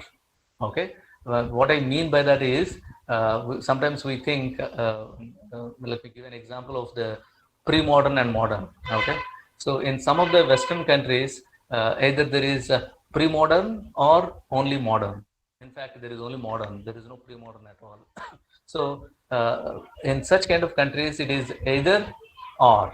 Okay, but in India, we find both modern and pre-modern coexisting together, in the sense that and, okay, modern and pre-modern, modern or pre-modern. Okay, so I would consider that the new normal life, when we are looking at, is not even, cannot be characterized by this and or kind of phraseology. Then what is it required? And when we are trying to conceptualize the new normal, what is required is ease to could. The transition from ease to could. It's not ease from ought, from ease to ought, or it's not either or are. It is ease to could. Whether it could be possible. What could be the future? Okay, what could be the new normal? When we say could, we root the could in the present strongly. When we talk about ought, we are taking a blind leap into the normative structures. But when we are talking about could, we are strongly rooting ourselves in the contemporary present, and that's what is very important. And yeah, that's how I conclude my talk. Thank you so much to all of you for your patience, and I hope I could able to share some of my thoughts on what I have in my mind with regard to philosophical reflections of the new normal. Thank you so much. I thank, yeah, please go ahead. Yes. Yes, no, thank you so very much, sir. Thank you for the wonderful delivery. You have raised some very interesting philosophical insights relating to contextual to the COVID, post-COVID life. And I'm sure that your presentation has raised many questions in the minds of the participants. They have written some questions in the chat box. And I would request Professor Rabia Khatun, my departmental colleague, to please come up and coordinate this question answer session. Sir, I think it will be better if you take all the questions and then answer at the end, or do you want to take the questions one by one? Whatever you say, whatever would be fine for all of you. That's fine. Okay. Let me just take a pen. Right. Yeah. Rabia? Rabia, are you there? Yes, ma'am. Yes, ma'am. Okay. Come. Yes.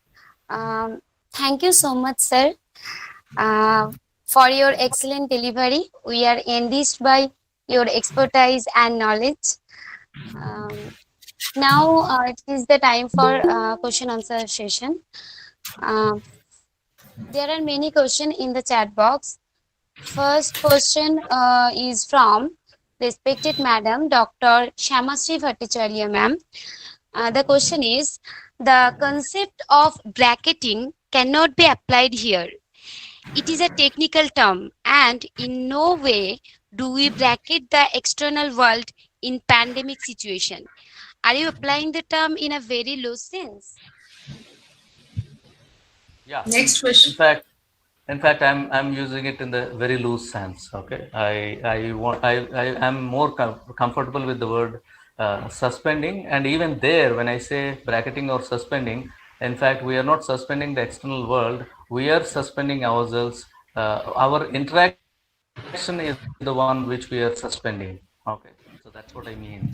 I'm not using it in the strict sense in which phenomenologists have used it. I agree with you. Yeah. Thank you. Okay. So, thank you, sir. Next question is from Dr. Shutapa Roy, madam. The question is, in the process of deconceptualizing the relation between self and the other, are we losing compassion, empathy, etc., as it is safer, more normal in the post-COVID era to distrust? Next Yeah, this question is what I also. was saying. Actually, yeah, in the reconceptualization, in fact, in the present context, in the transition period, we see that there is lack of sympathy and empathy in understanding self and the other. That was existent at least in the pre-COVID-19 times. There is a slight erosion of that, because not because you don't have or you lost your sympathy or empathy, the qualities of sympathy or empathy, because uh, the erosion of this is largely because you are in a kind of uncertain state. When you are in an uncertain state, obviously it would be very difficult for you to empathize with the other. Only if you are in a balanced state, you would be able to do such kind of things. So I'm saying, in the new normal, when we are trying to reconceptualize, we have to bring such kind of conceptions back into the back into our life. And how do we do that? It is a big challenge that we have to nurture. So that's how there should be a lot of philosophical and psychological studies in terms of sociology that are required, so that our own conceptions of individual selves and the relation of the self with the other try to get related. Okay, so that is very important aspect. Thank you so much for pointing out that. Thank you. Thank you, sir. Sir, next question is, can we use the term ambiguity here? I think ambiguity is correct one. Uncertainty is not equivalent with ambiguity. I'm saying uncertainty is because of the ambiguity. Okay, we are into an uncertain situation, and what characterizes, what occasions this uncertainty is a kind of ambiguity that we have in our mind. So when do you say that I am uncertain? When there is an ambiguity in the mind. That's what I'm referring to conceptually. Thank you so much. Thank you, sir. Please go ahead. Sir, next question also from Dr. Shutapa Roy, ma'am. The question is, going back to the immediate past is impossible. But sir, don't you think that we have gone back to a very ancient way of life, which our ancestors would live? So can we say that it is not revisited or reconceptualized, but rather it is going back to the roots? Yeah, what I was referring to is epistemological impossibility. Once you know something, you cannot deprive your knowledge and go back to your ignorance. That's what I was referring to. But I'm not referring to the possibility that you cannot go back to your history conceptually and retrieve your history. In fact, I believe that if we are using yoga, system of yoga, Patanjali yoga, for our contemporary times, what we are trying to do is, in order to cope up with the present crisis, you are trying to locate the sources which can help you in resolving or making you comfortable in handling the present situation. And what pushes you in locating the sources is to look into your own self, like internal sources. And that is how you reach out to your tradition, you reach out to your self, which is rooted in tradition, and try to retrieve the tools which would be helpful in resolving the present or anytime, wherever situation, in whichever situation you are. So that is how the rootedness of the self in the tradition is the one which always helps the individual in coming out with innovative tools which are embedded in the tradition in resolving the contemporary crisis of any time. I truly believe in that. Yeah. Thank you, sir. Thank Sir, you, sir. Rabia, just a minute. The next question is already answered. Okay, so you can go to the next question by Mathura Alda, I think. Yes. okay, ma'am. Okay.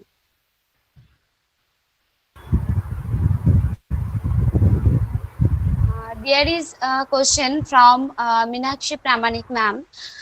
Sir, in this context, can we use the is or derivation? What is it? Can you read it once again? Okay, sir. In this context, can we use the is or derivation? Okay. No, this is again a kind of experiment that I'm doing. Okay. What I mean to say is, if you're trying to look at the new normal, which would be the future, okay, how do you look at the future? How do you conceive your future? Okay. So I'm saying, instead of trying to look at the future in terms of is and ought, I'm not strictly following what the Western discourse is. That's not my sense of it. I'm only taking it out of context and trying to use it for my own benefit here. So I'm saying I'm not following such kind of an approach as there is a transition from is to ought or and or. I'm only following a different kind of approach, which would be is to could. Okay, that's my main stress. Yeah. Yes, sir. Thank you. Thank you, sir. There is a question from Mathura Alda. The question is, sir, as you made pronouncements that because of globalization, COVID-19 situation appears, which is also fused to other thinkers, to then would you go back to primitive or past or go ahead in terms of development? Please, sir. Actually, I didn't get the question, but even then, let me respond to this. Okay, see, development, such kind of terms have to be redefined completely. Okay, and it is I can never say, or any of us can ever say, that the past knowledge is completely useless. Okay, I am only saying the past knowledge in the transition period is not really going to help us much. Okay, you have the knowledge, but it's not useful to you at this moment because you are confined to your four walls. Okay, so that's how the past knowledge is not able to completely help you out in dealing with the world around you in the transition period now, but that would be probably helpful to us in the post-COVID or new normal life that we are talking about. So in that particular sense, the development also has to be redefined and reconceptualized, if at all we are talking about development in that sense. That's why I said at the individual level, at the societal level, at the national level, at every level, this reconceptualization is required. Whether you want to call it development or you want to call it progress, but they are not going to be the same as they were in the previous times.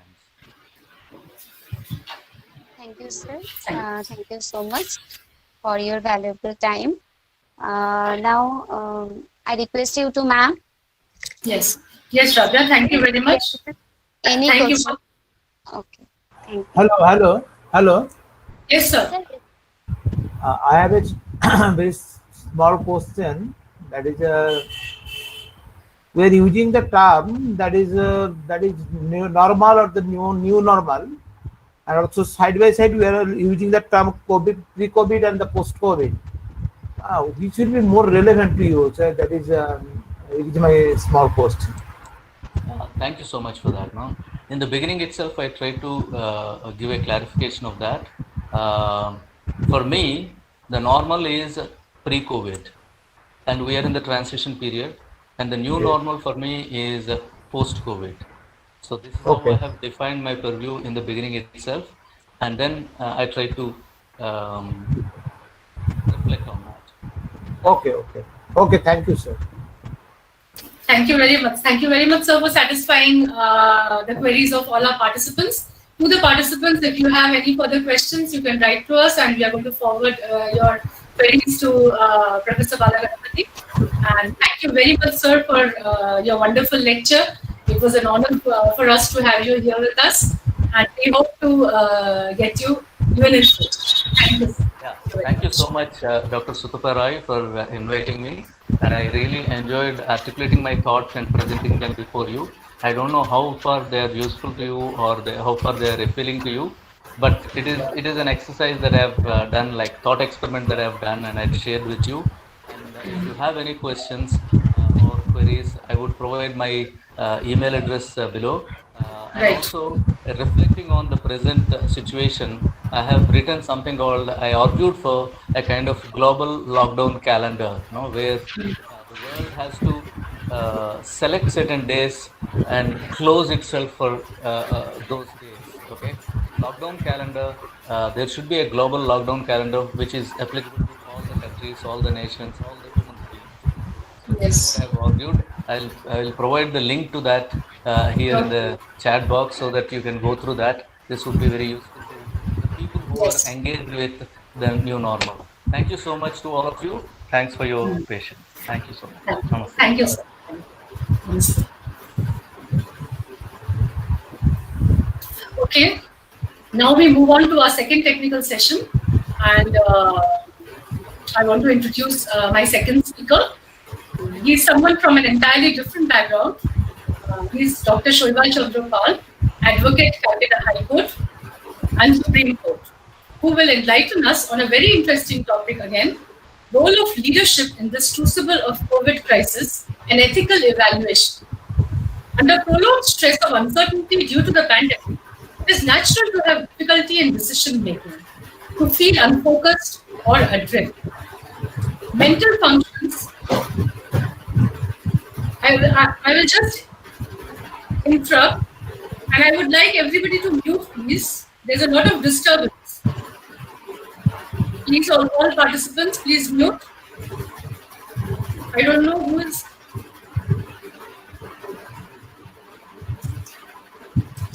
Just a minute.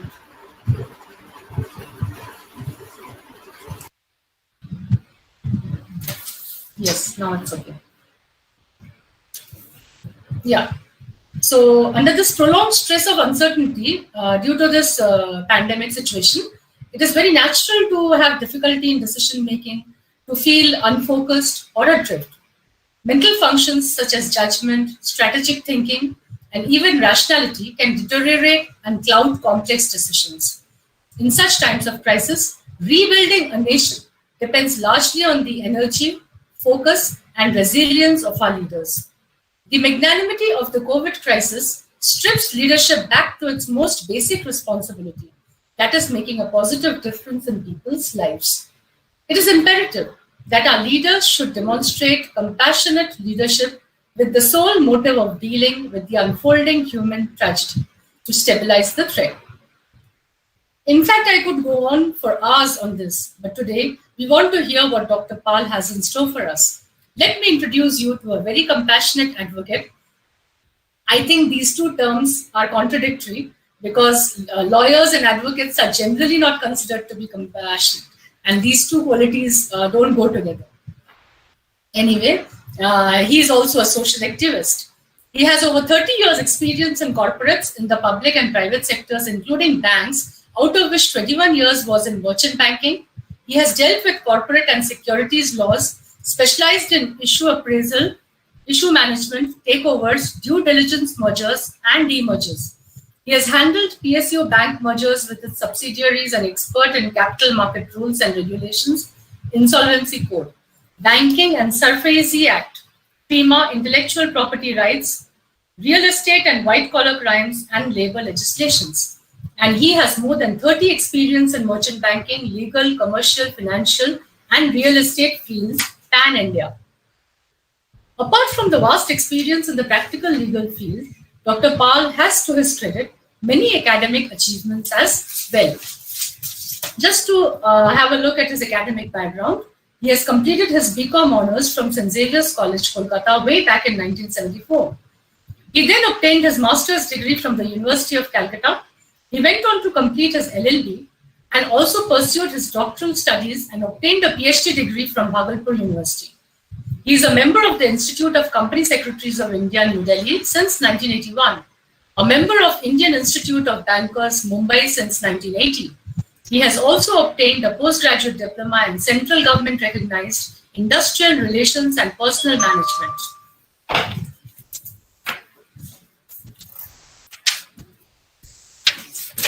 He has done his PhD on a very interesting topic entitled Viewing Intellectual Property as a Manageable Asset in India, a Critical Study. He is a freelance writer, having published many books and over 450 articles in print and digital mode. He has to his credit the title of being the first writer of one of the first books on mutual fund in India, published by Vostok Publication in 1991. He was instrumental in initiating registration of Bhagalpur silk as geographical indication, GI. He has worked in PSUs, banks, private sector listed companies, and dealt with over 400 cases before district courts, high courts, STAT, Special Court Mumbai, CLB, which is now National Company Law Tribunal, and the Honorable Supreme Court. He is not confined only to India, but has crossed borders to appear in cases in the international forum.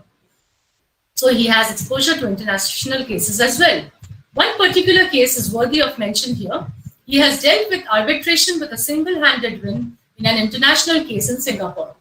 He has trained 13 management trainees under ICSI regulation from 1998 to 2011, who are all qualified company secretaries now. He has trained advocates who have raging practices today as established lawyers. He has also trained managers in merchant banking of RBI while working with Allahabad Bank subsidiary company, 1995 to 97. He has served as a teacher for OTC, ICSI, EIRC, for securities laws and capital market. Online teaching of ICSI on law subjects up to professional level, FERP of SEBI from 13 to 18. He is the legal advisor and turnaround specialist on legal matters, including social projects pan-India. He is an independent director of an e-commerce company and an empaneled advocate of a PSU bank. We are fortunate to have you with us, sir, to enrich us with your vast knowledge, expertise, and experience. Sir, I invite you to give your lecture. Please come.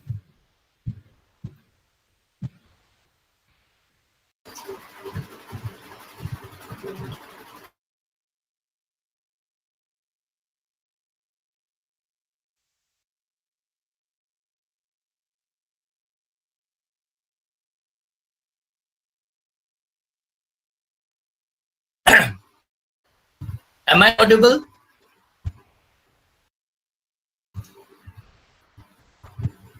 Yes, yes, sir. Namaskar to everybody. Respected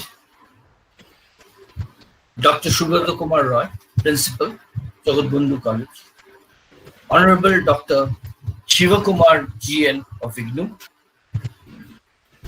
Respected Dr. Shutapa Roy, HOD, Department of Philosophy and Coordinator, and a team organizing this one-day interdisciplinary national webinar, Contextualism Revisited in Present Times, Ethical Modern Constitution, and ladies and gentlemen, and also my respect to my previous speaker, Professor Devagaran. It was interesting to hear my previous speaker, Dr. Devagaran, how he has generalized the topic on the present condition that is prevailing post-COVID. The topic which I am supposed to elucidate before you is the role of leadership in the crucible of COVID crisis and ethical evaluation. Before I proceed further, I must pay my condolences to all the families who have lost the people as victims of this COVID-19. I also pay my respect to the COVID warriors, that is the doctors, nurses, paramedical forces, police department, municipality and corporation, personal for fighting relentlessly against this uncontrolled virus which is causing menace to the society. I also pray for all who are there and here and all in this universe who are fighting this dreaded virus. Okay, with this, I would like to start. Now, the present condition which is prevailing due to this uncontrolled virus of coronavirus COVID-19, actually draws me back to the lines of Charles Dickens. Charles Dickens, in his A Tale of Two Cities, said, he opened the novel with the lines, "It was the best of times. It was the worst of times. It was the age of wisdom. It was the age of foolishness. It was the epoch of belief. It was the epoch of incredulity." If we take these lines to match the present condition, is that we are all fighting unitedly with a common virus, which is considered to be our enemy. It is the worst of times because we are losing lives to this dreaded virus. In the age of it is the age of foolishness, as we are fighting the attack of the disease without being able to control the means by which it is killing the people. It is also the time of belief because scientists are trying hard to able to invent a vaccine to kill the dreaded virus. It is also the period of astonishment to find out, despite advancement of human beings, nothing has been made or nothing has been concluded so far. So this is the situation which this dreaded virus has created in the present context. Now the thing is that if this virus is there, then what are we doing? It has been admitted that this virus, which we have challenged without having the proper medical support, has only caused difficulty to our lives and our livelihood. Our US President Donald Trump said that it was not possible for them to close down totally, to go for total lockdown. But what we in India did, in order to save the lives of our citizens, we went for a total lockdown from 25th March 2020. Then the difficulty in our livelihood emerged. And due to this difficulty, that we had to go for unlocking the total lockdown which we had announced. But that was done in 4 phases. But during this period, what we have seen, during the period of lockdown, we have, within India, we have seen the citizens were actually made into migrants. That was, I think, so the biggest tragedy which the country faced. So it was nothing but one thing which we are all supporting and we were all a part of it is globalization. So if this COVID-19 has hit globalization, it has shown the world that actually it has exposed the world that where we are lacking in this so-called globalization which we are all enjoying. Now the thing is that if we draw reference to another so-called such a big collapse of humanity was that of Hiroshima and Nagasaki, which only passed on 6th of August and 9th of August. It was what happened was that due to the nuclear bombing or the atom bomb, the two cities actually um, became inoperational.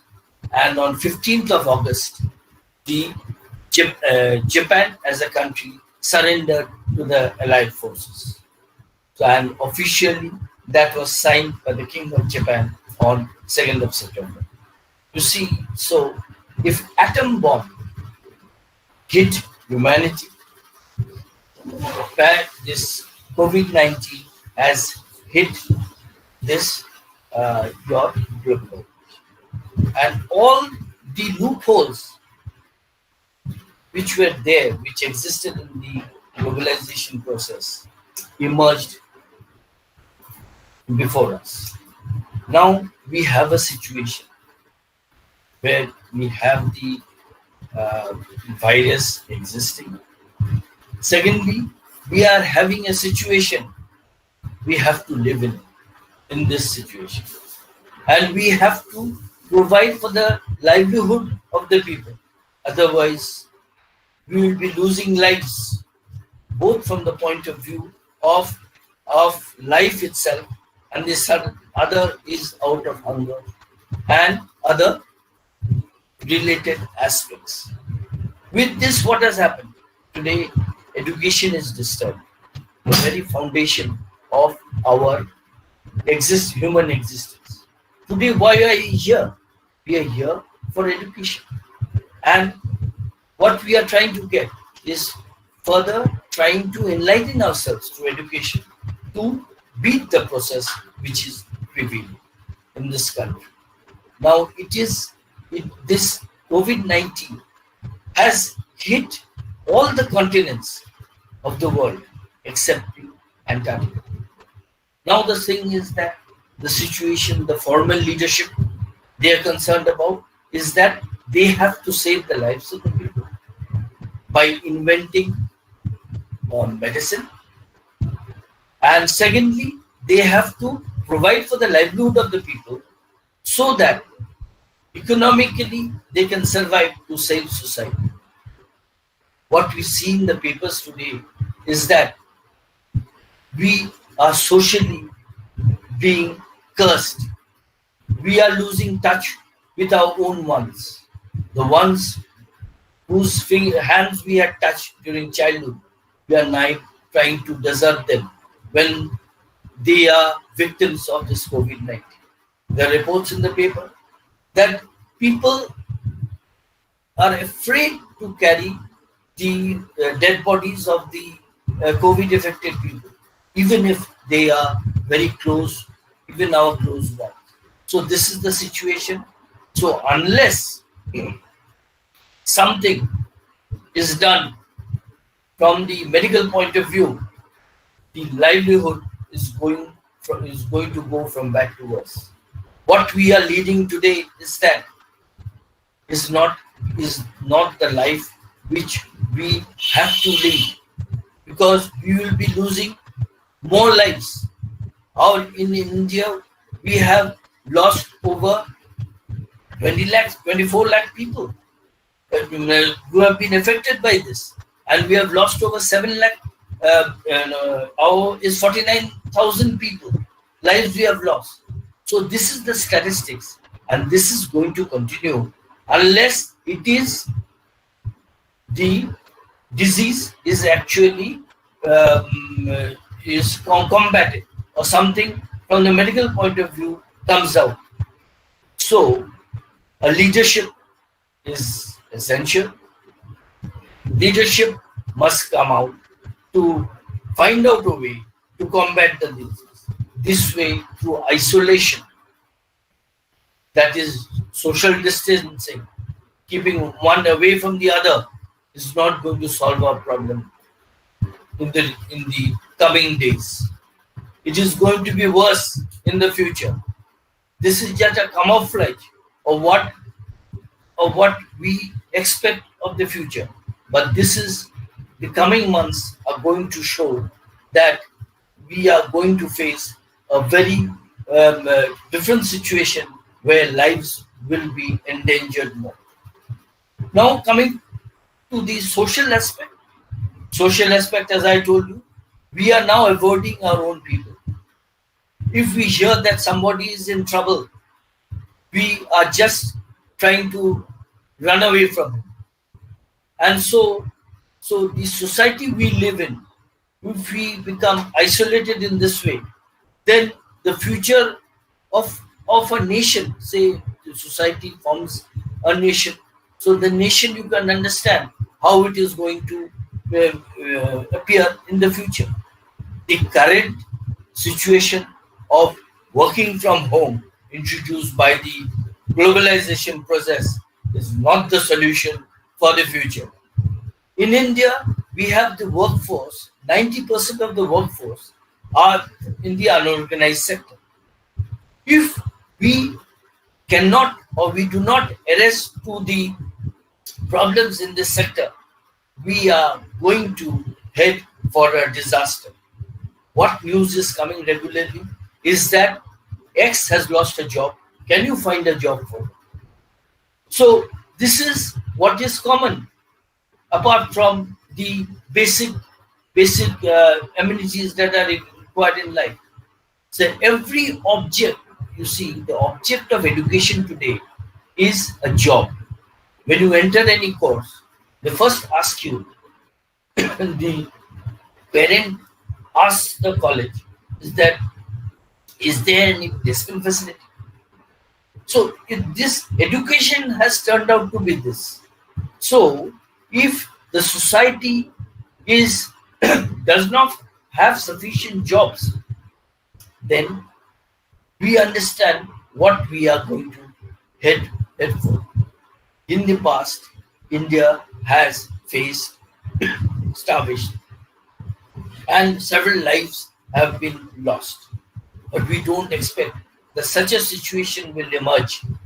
But definitely, this has to be taken into consideration for a future step by immediately trying to attack the present crisis.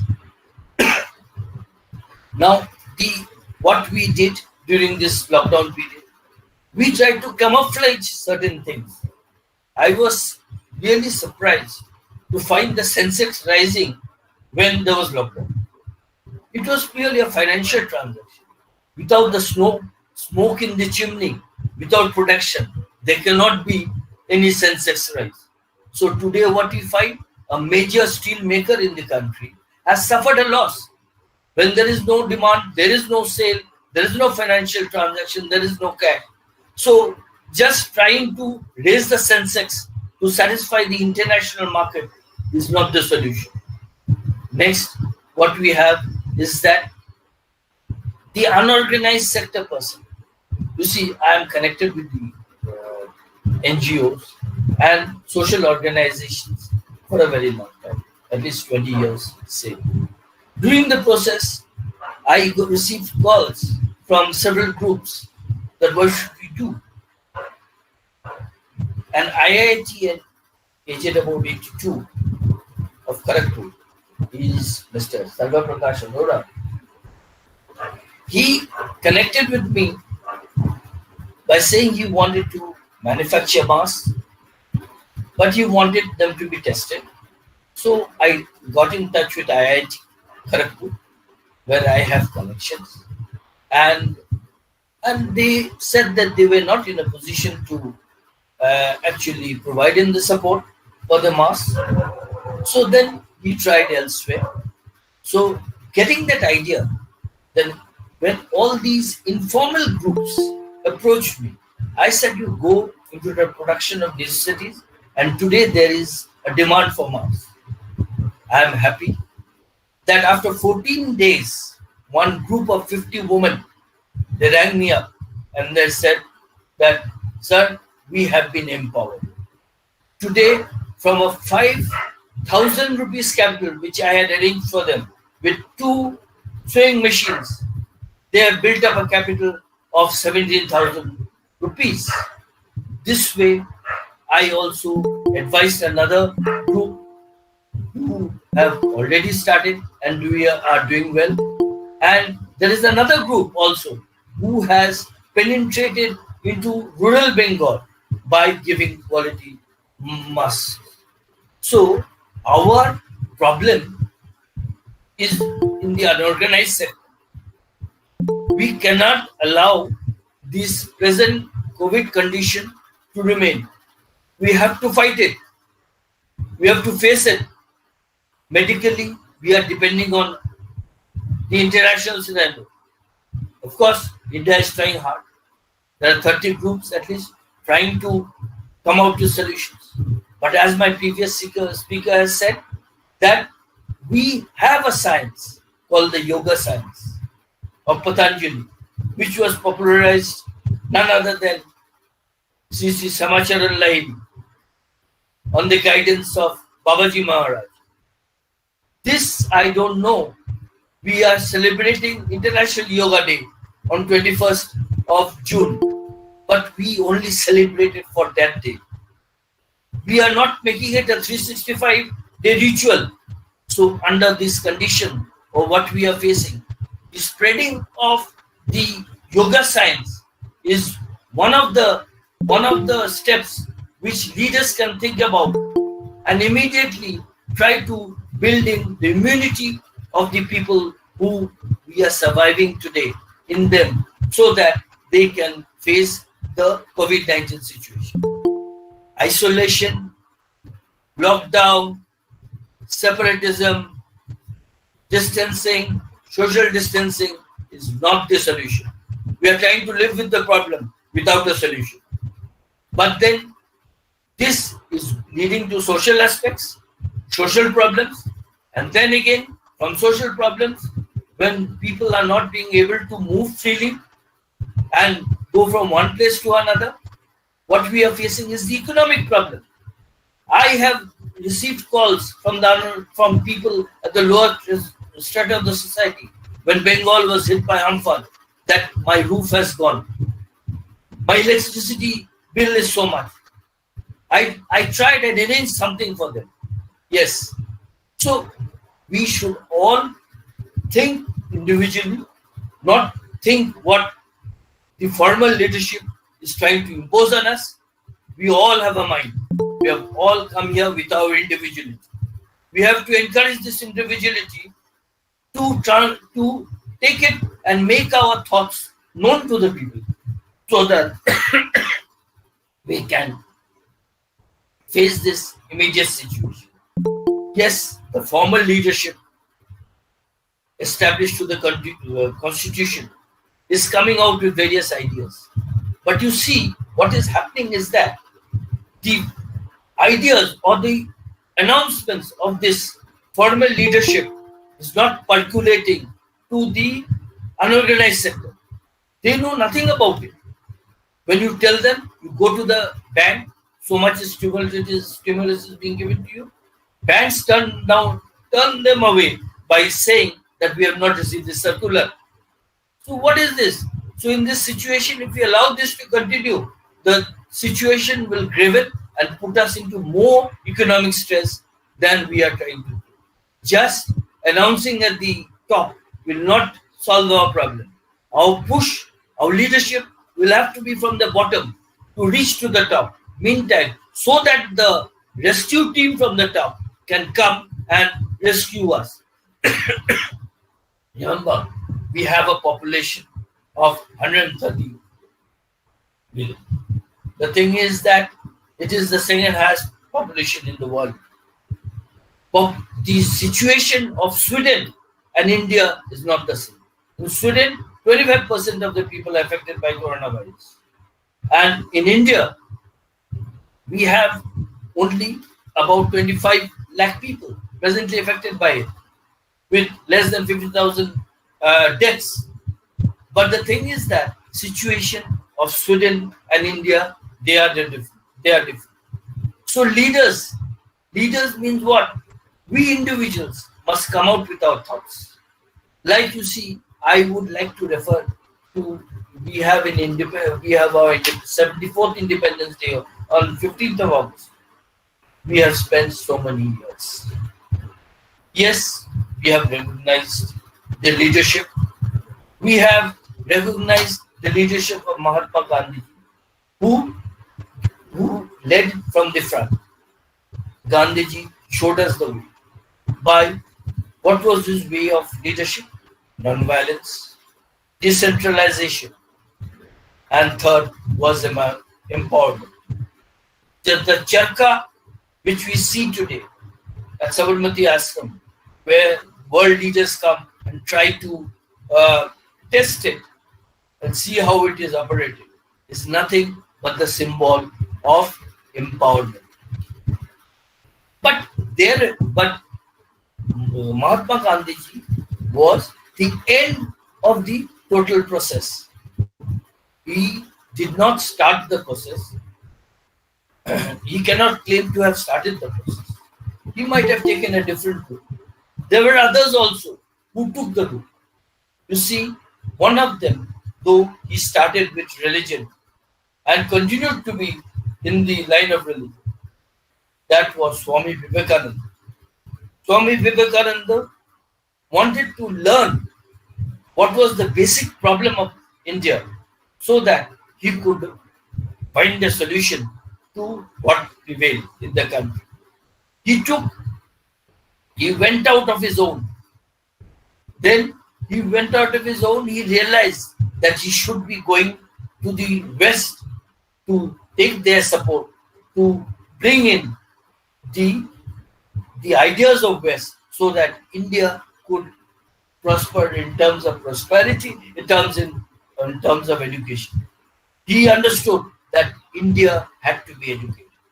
He understood for this he required an organization. That is why Ramakrishna Mission was born.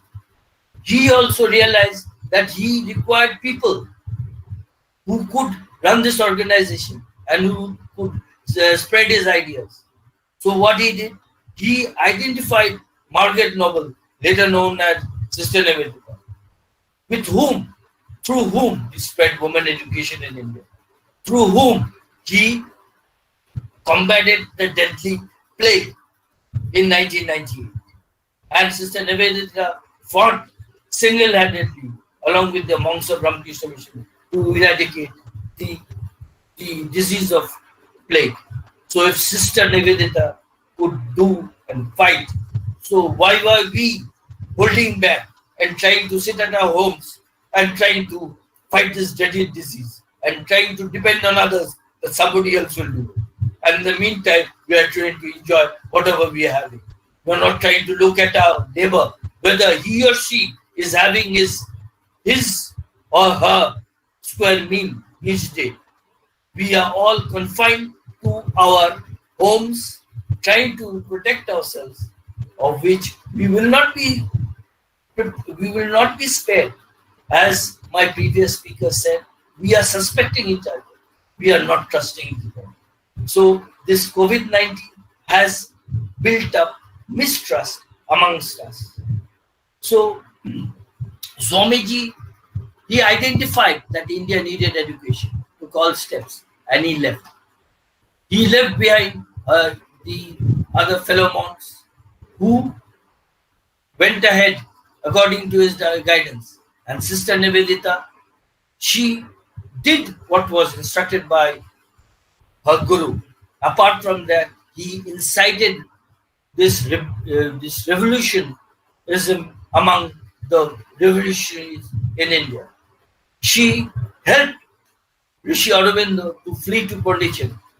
And the worst of all is that the Britishers did post-mortem inspection on Swami Vivekananda and tried to find out or link him with this political, this rebellion. But Swami Vivekananda never liked politics and stayed away from politics. Well, okay, this what I wanted to tell you is that about this leadership of Swamiji, who identified that education was the main source by which India could progress. So the thing is, we have been educated, we have got education. Our education is being recognized globally. If that is so, then why can't our education be utilized in this country to find a solution to this COVID-19? This is a question I pose before you, because I find that we consider ourselves educated, or we are pursuing further education to make ourselves be considered as highly educated. So is there not a solution through education through this crisis? Taking the clue from our Swamiji, we have found leaders in Rajbari Bose, whom the Britishers could never catch. There was Netaji Subhash Chandra Bose, whom Rajbari Bose handed over the medal of INA. So this way, there were people, there were leaders who finally thought in their own way to free India from the subjugation of the British. And India was free. And we are going to celebrate the 74th Independence Day on 15th August 2020. But 2020 is a year which is different from others, and the celebration will be different. So we are in a situation today where a virus exists, we are not able to control. We are in a situation where the social system is breaking up. We are disowning our own parents, our own relations who have brought us up. We are actually going towards a situation where people are economically harassed. 4 square meals are not guaranteed. But then how do we come out of this situation? They must all be led parallelly, without mingling. The basic thing is fighting the dreaded virus COVID-19. So the primary importance is that we should all, whether we are medicos or non-medicos, scientists or non-scientists, we should find a way out so that society is safe, and society is safe through an economy where we can again boast in economic terms there has been GDP growth. So you well understand that the menace which is tormenting us, we the common people, we cannot live with it like this. We have to come to the front, take the leadership, and come to a solution. Thank you.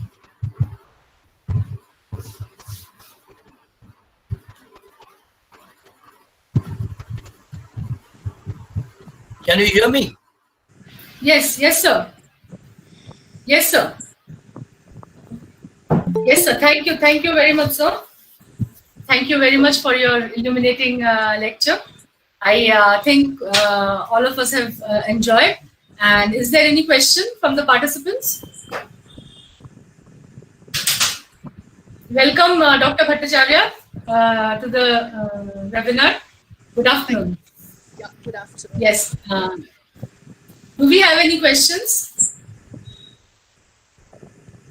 Hello, Anjali. Yes, ma'am. Yes, are you there? Yeah, ma'am.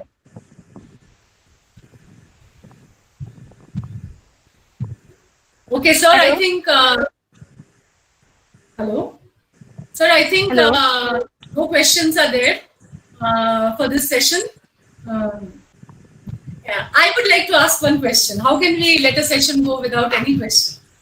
So you talked of the leadership, role of leadership. So with reference to the context of leadership in India, don't you think, sir, that leadership in our country has failed the citizens of providing the basic human rights of health to us, even after 70 years of independence?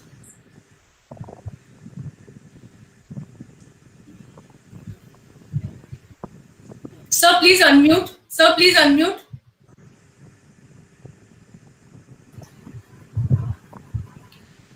Health is a sector which the government has not been able to resolve well. So it tried through the government route as well as through the private sector route. The thing is, it remains a mixture till this date, and there are several complaints on this health sector during this pandemic situation.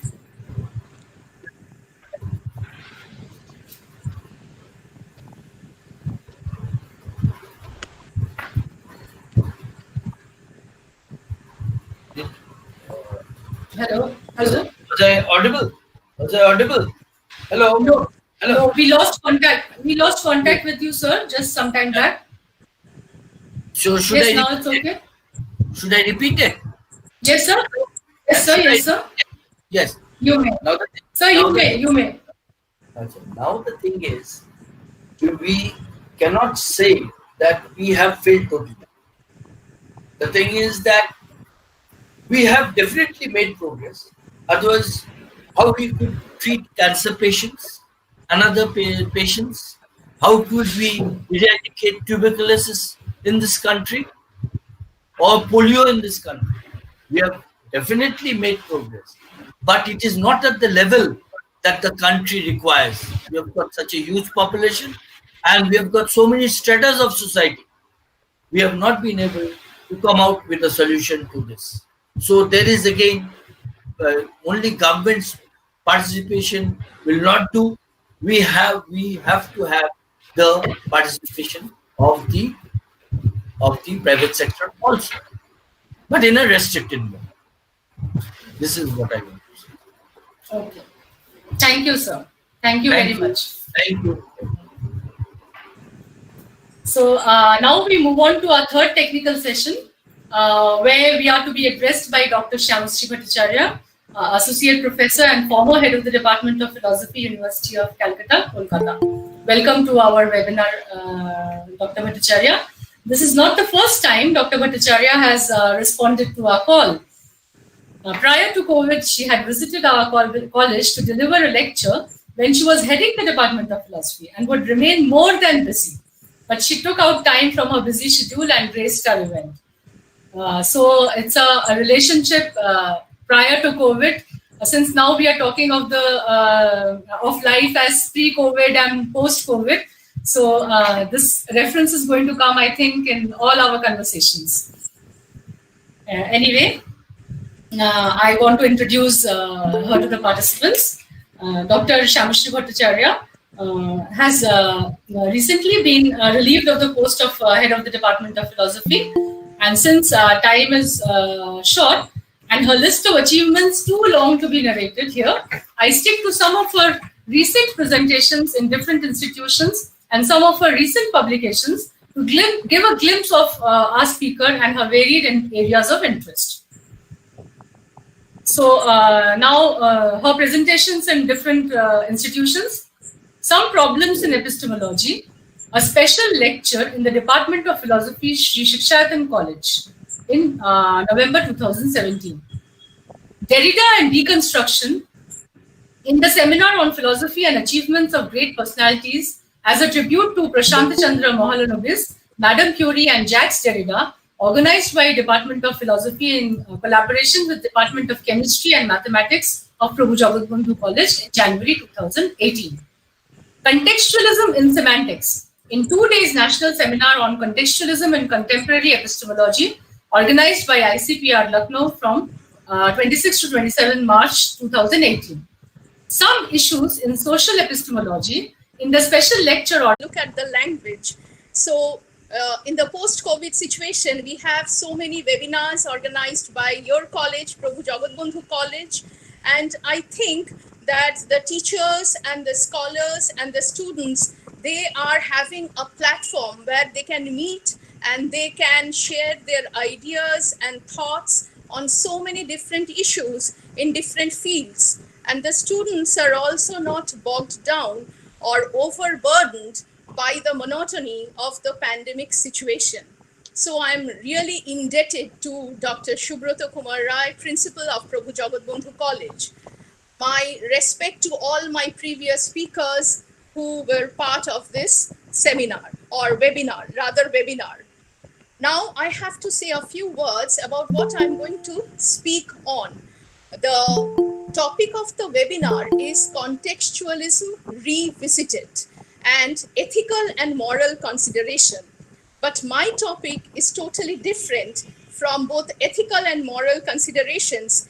It's in the line of linguistic analysis. So it's from the point of language, or how language is also changing. In the pre-COVID situation, we had a certain terms, certain technical terms which were used in pre-COVID situation. But in the post-COVID situation, we are using different terminology.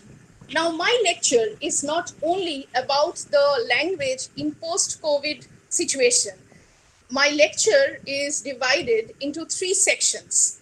I thought it will be prudent for me to address this issue and for the benefit of the students, not only the students of philosophy, but also the students of other disciplines. And for this, I'm really indebted to Dr. Shutopa Rai, head of the department of Prabhu Jagatbandhu College, because she has given me a free hand to choose any topic. She says, you choose any topic.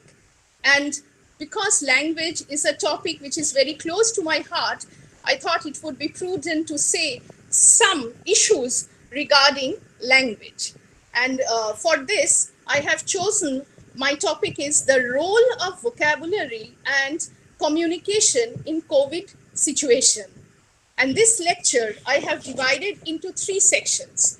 The first section will address the evolution of language. I will be explaining how language evolved. It was not suddenly that one fine morning we started talking and language evolved. So there were certain considerations and certain issues, how language developed, its structure. We have to think of the structure of language, its use, and some of the theories. Mainly, I'll be talking about, I think, only 2 or 3 theories, because I know it's a general lecture, philosophy of language. And in the second section, it's the most important section, I will be dealing on how language influences behavioral pattern and its relation with society. That is the key issue here. And the third section is, of course, the introduction of new words in our vocabulary during the COVID-19 crisis, which has practically crippled the whole world and in terms of economy and social life. So now I will present my lecture on language, that is the role of vocabulary. Mind you, it is the vocabulary role and how we communicate through language, both in the pre-COVID situation and also in the post-COVID situation. The first feature which we find in language is it pervades social life. That is the one thing. Now, there is always a debate about language, whether it is a private language or whether language can be public. Well, most of us, that is the common theory is there, that language has to be, in some sense, it has to be public. So it pervades social life, and it is the principal vehicle for the transmission of cultural knowledge and the primary means by which we gain access to the content of other minds. We have no access to what you are thinking.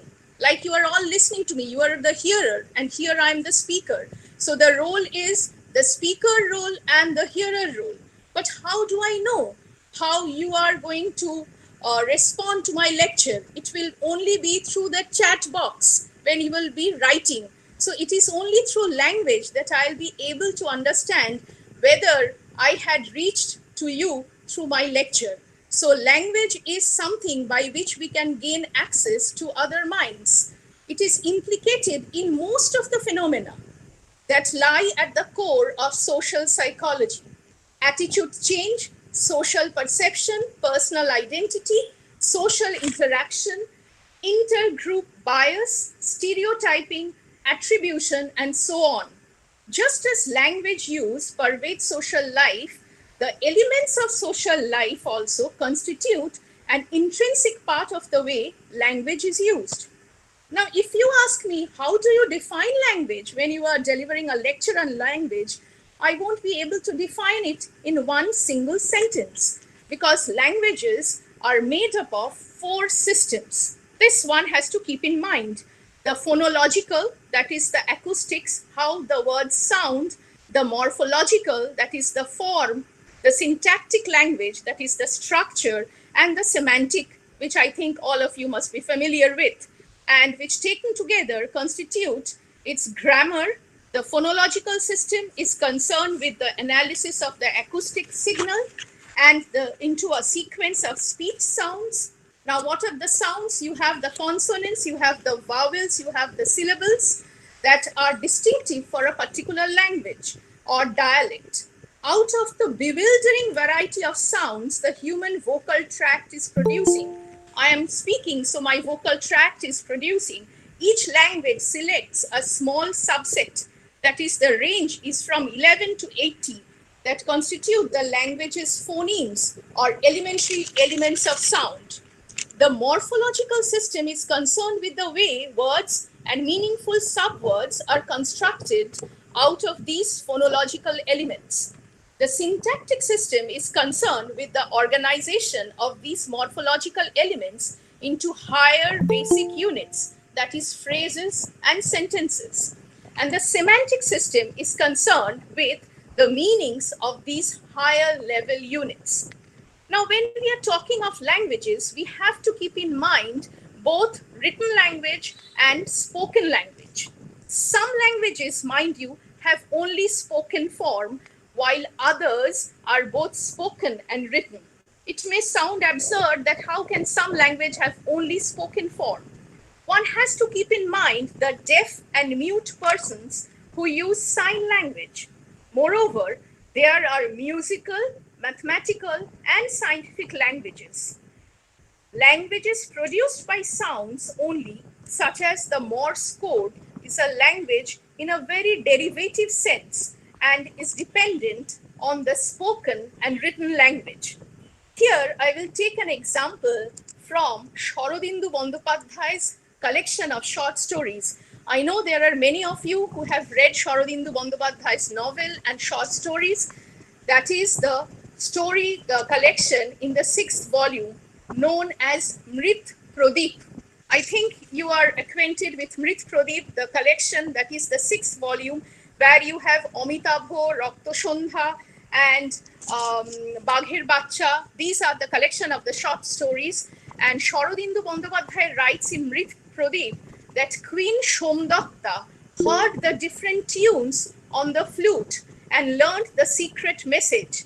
When did she learn? When Chakrayut Ishwar Barma asked her how could she get the message from the tunes played on the flute, she replied that she knew the words in the tunes played, for the person who played the tunes was her music teacher. So you see, from the music played in the flute, one can understand the language, the words used. Using tom-tom to communicate, the conventions are to be established, which can be done only through spoken language. And Morse code, you have heard of Morse code, is used in the telegraph, is possible only through written language. So you have both spoken and written language. Now, when you are coming to the evolution of language, we find that we have pictorial writing. So this pictorial writing is also a means of communication, where pictures directly represent objects through projections. But then how is communication possible through pictures? Written languages represent spoken sounds, and they do not represent objects. Spoken language is analyzed into simple units or phrases, which are then related to written marks. Merely spoken languages are devoid of written matter, and they are not analyzed. And so written letters have not been invented to stand for sounds. If you see how language developed, the history of writing, and I'm quoting from B.N. Mukherjee, He was the Carmichael Professor of Ancient History and Culture in the Department of History in Calcutta University, and he also received the Padma Shri. And he has written in the Indus script, which was published in 1995 in the Statesman, that in the early stages, writing was a pictorial expression of the mind not related to any language. It was no language. Pictograms and ideograms, phonograms, they are all sound of the relevant words in a specific language, began to appear with the application of a script to express a specific language. Next came the logograms, the logo. We all use the word logo now. We are very familiar. That is the signs indicating the nature or class of the associated words. It was an attempt to make writing possible, that is a picture standing for a consonantal sound. One must remember that there were no vowels, we had only consonants at that time. And the value, the initial sound of a word as the phonetic value of a letter represented by an abridged picture for the word brought in to existence the Semitic alphabet around 16th or 17th century BC. The alphabets of the Semitic origin were essentially consonantal. You can see that. Firstly, it was fully alphabetic writing came into being when Greeks adopted the Phoenician alphabet by 1800 BC and vowels were introduced and regularized. Writing acquired perfection by the introduction of the Brahmi script in India. It is clear that writing and speaking differ in many ways. What are the differences? There is every possibility of writing pictograms and ideograms not related to any language. But speaking is impossible without language. You cannot speak without language. So there is every possibility that the permanence of spoken language is made possible through written words, and that written words are more permanent than spoken, because the moment I speak, it is there. After that, it's lost. So if I write down something, that written script, it becomes permanent. It makes permanent the spoken words. So speaking is momentary, while written records are permanent. There is the conceptual dependence of written language on the spoken one, while a language becomes more and more complex. How does it become more complex? By making rigorous expressions, and that are possible through writing. This is apparent when we compare languages having a written form with languages without any written forms. Primitive signs, symbols, and pictures in primitive communities cannot be regarded as writing, though loosely applied. It is of course admitted that writing evolved from these sources, that is the material, but in themselves the pictures, symbols, or signs are not writing.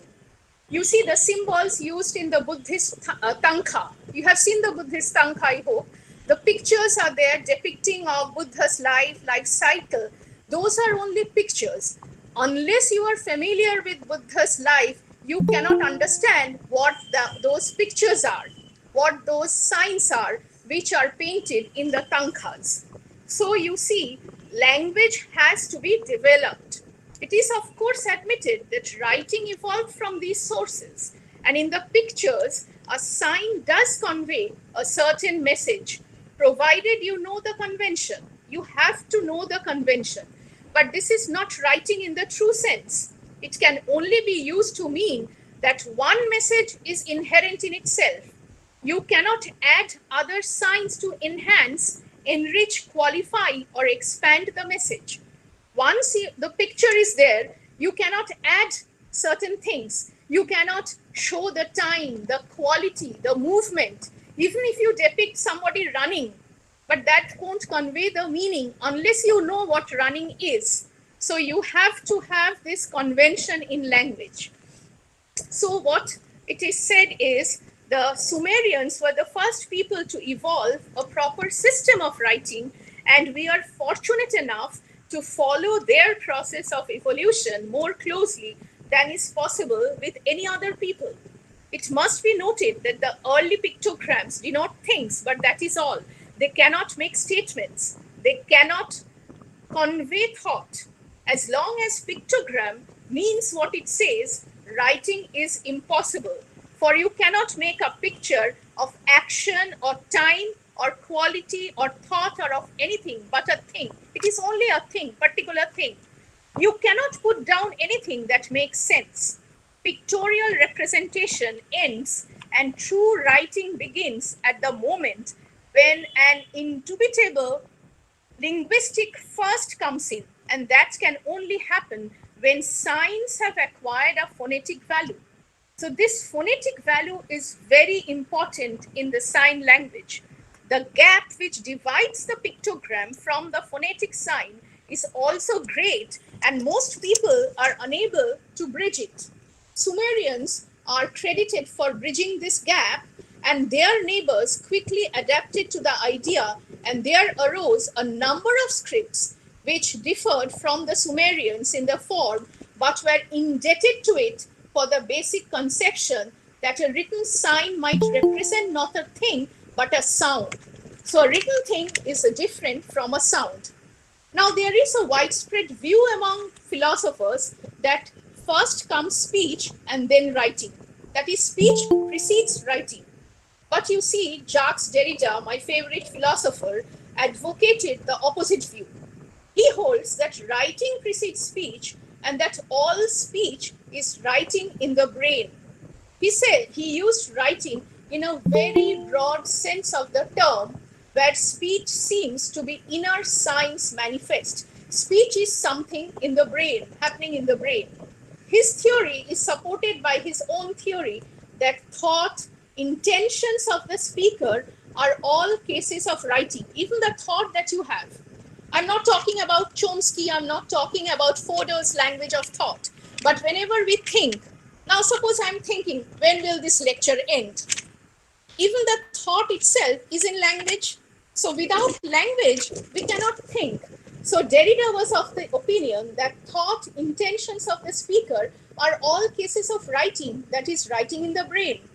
Now, learning a particular language has to be due to instructions about convention and grammar, and there cannot be writing in the brain of the learner unless he is given oral instructions. Like when a child learns, you have to show him that is the ball, that is the red color of the ball. Unless you show him, you have to orally instruct him in language. So how can speech be something writing in the brain? So Derrida must be very wrong in this sense. Now, learning a particular language has to be due to instructions about convention and grammar, and there cannot be writing in the brain of the learner unless he is given oral instructions. Language learning, in the sense of writing in the brain, has to be caused by articulate speech. One has to talk, one has to speak. Oral speech is much more important than writing here. But what happens is Derrida was only concerned with the speaker. He was not even concerned with the hearer's point of view. And he was specially not concerned with the child who learns his first language. He was not bothered. Now, what is the nature of this language? How do I define language? Just as I said, you cannot define language in a single sentence. How does language perform its function? Philosophically speaking, there are two types of theory. Maybe there are different types. Here I will be referring to Wittgenstein's, the two books. One will be the Tractatus and the other will be the Philosophical Investigations. In the Tractatus, Wittgenstein writes, the totality of sentences is language. All the sentences, if you put together, then you have language. This he writes in the proposition 4.001. Here he states that there is a semantic relation between the sentences and reality. So now what we are coming to is, once we speak or write a sentence, the sentence has to say something about reality. So this is the semantic notion of language. In his later book, The Philosophical Investigations, Wittgenstein has given a theory of language as use, and that is, language in this sense is used or is related to the speakers of the language, and language is what speakers use to communicate. So this is from the speaker's point of view and not from the semantic point of view. So here we have the speaker and the hearer framework. Both these theories are interesting in their own way. There are two conceptions of meaning corresponding to these two conceptions of language. Firstly, language is a system of sounds having meaning. In the first alternative, that is in the semantic one, it is the sentences or other linguistic expressions which have meaning, and this is the semantic theory, which I think everybody is familiar. And the second alternative states that the user's meaning, that is a sentence, apart from its relation to a speaker, does not have any meaning. Now, these two alternatives, though they are fundamentally different, they are not inconsistent. There is no contradiction in having these two theories. That is, to a great extent, they are determined by word meaning also. Otherwise, every speaker will be free to use words in his own sense, and the hearer will have no way of knowing what the speaker means. This is, I'm coming to the part of vocabulary. If you allow the speaker full freedom to use words in his sense, then the hearer will have no way of knowing what the speaker means.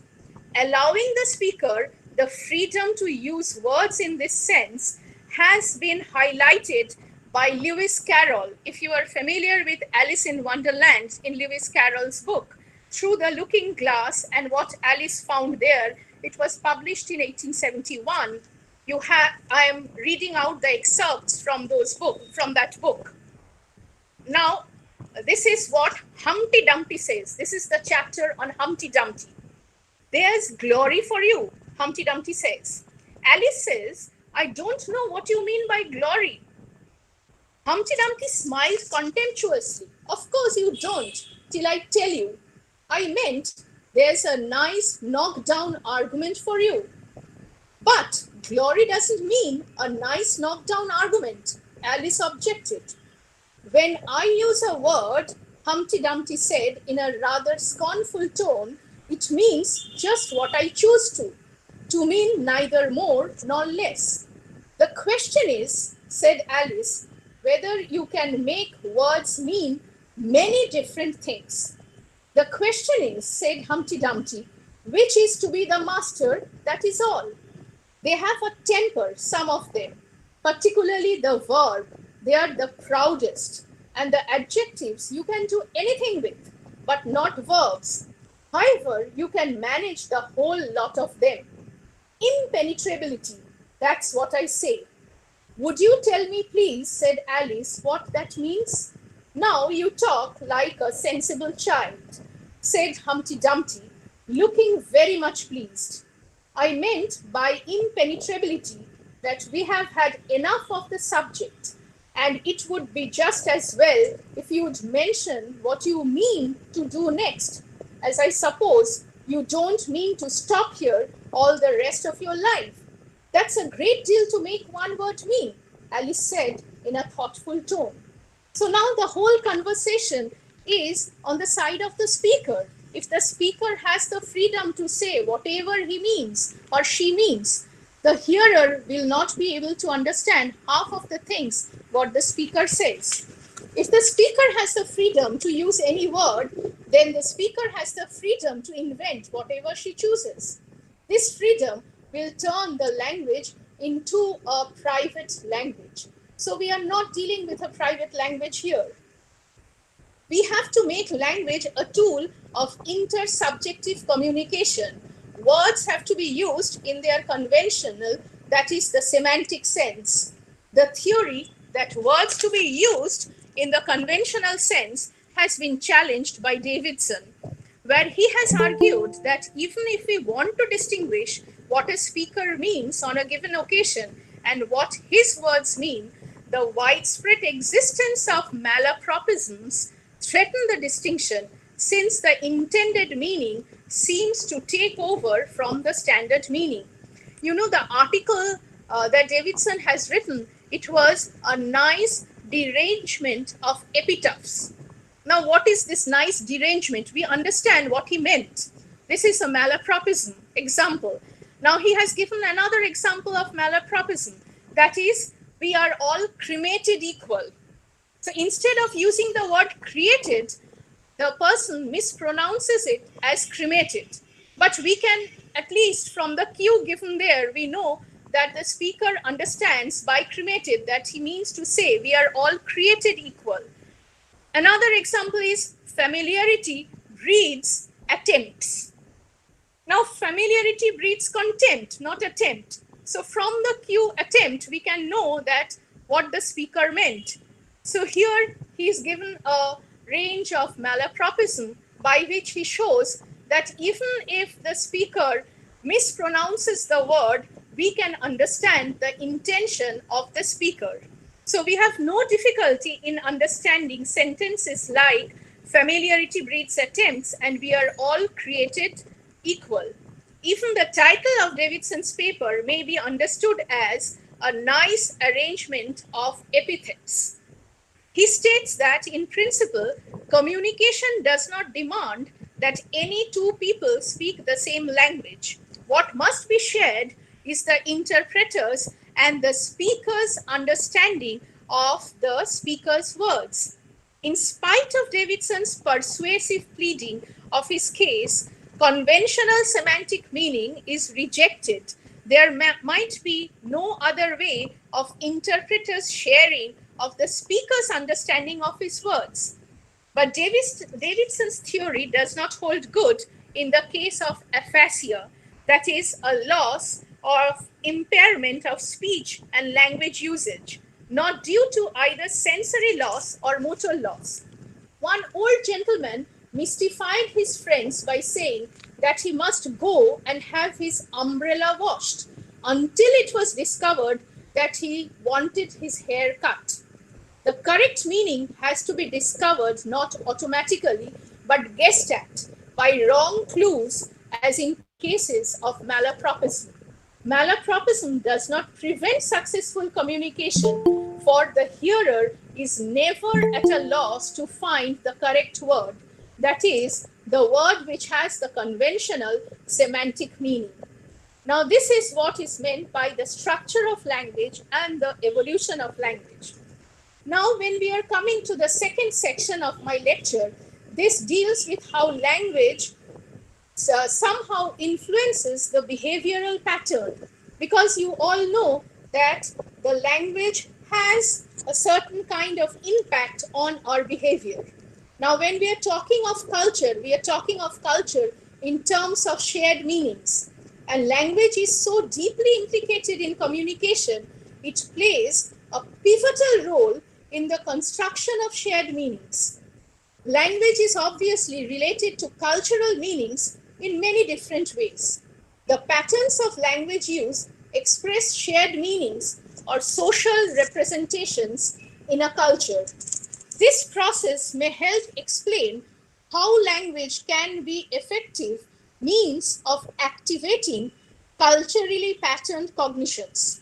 Through it, communicative function, language makes possible new shared meanings to be constructed, replacing or modifying existing social representations as people communicate and negotiate the meaning of their collective experience. Aristotle pointed out that persuasion is achieved by the speaker's personal character, where the speech is so spoken as to make us think him credible. To accomplish this, the communicators must both know what they ought to say as well how to say it. But the relation of language and persuasion is more complicated. Although a communicator's language can influence credibility, linguistic style can also affect the comprehensibility of the persuasive message. Communicators who speak rapidly may be judged more credible than those who speak at a normal rate. This is one of the theories or views, but their rapid speech may adversely affect the clarity of the messages. If you go on reading very loudly and very fast, people won't be able to understand what you are saying. So you have to read it very slowly. Although George Bernard Shaw, he observed that the words we use mark the social categories to which we belong.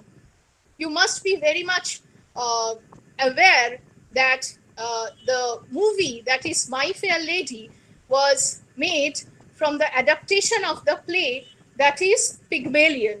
And Pygmalion popularized public awareness of how we speak in related to the person we are perceived to be.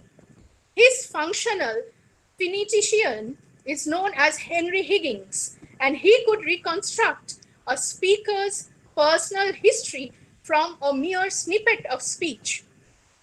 Shaw was interested to show how speech defines another social categories for the average untutored person.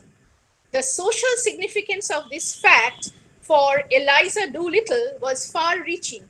Even if you notice, in the Bengali movie, you have this Obabodhu Sundari played by Uttam Kumar and Sumitra Mukhopadhyay. So you must be remembering the way Uttam Kumar was tutoring this Sumitra Mukhopadhyay so that she can speak like a very refined lady.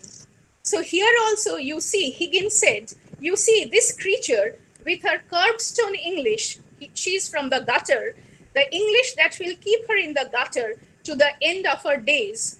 Well, sir, in 3 months, I could pass that girl off as a duchess at an ambassador's garden party. I could even get her a job as a lady's maid or shop assistant, which requires better English. This is Bernard Shaw's Pygmalion, page 28. Now, quite independently of what we say, our speech tells us a great deal about us. What does it tell us? Our age, our gender, geographic origin, socio-economic status, and even the vocal cues to gender are partly phonetic, a consequence of differences in male and female vocal tracts, and partly matters to social norms. In some settings, women and men are expected to employ different speech styles reflected in differences in syntax, pronunciation, and vocabulary. As women, you are supposed to be more humble, more docile, speak very softly. And if you are men, then you are allowed to speak very loudly in a very booming voice. So this is how we are taught. So the male-female distinction is there, and by the sound of the voice, that is by the phoneme, by the special way we are talking, one can distinguish the speech acts. And the most important index of identity in speech is the dialect. Dialect is reflected at all levels of linguistic organization. In North Calcutta, people speak like in a different manner than people residing in South Calcutta. The dialect is totally different. But maybe now you do not have that difference in dialect. But in our days, when we were students in different universities. When students came from North Calcutta, we could make out that they are from North Calcutta. Their dialect was different. Even, it becomes region specific. The dialect of the East Bengal, that is Bangladesh, is different from the dialect of West Bengal. But the most significant variation occurs at the phonological level and is reflected in what is referred to as accent. As J. Williams observes, perhaps more than any other characteristic, our accent assigns us to a geographical area, to a social class in that area. We judge and are judged by how we pronounce our words. So speakers' linguistic choices are affected by a host of other factors, including their communicative intentions and the context in which communication occurs. So we are coming to the contextualism revisited.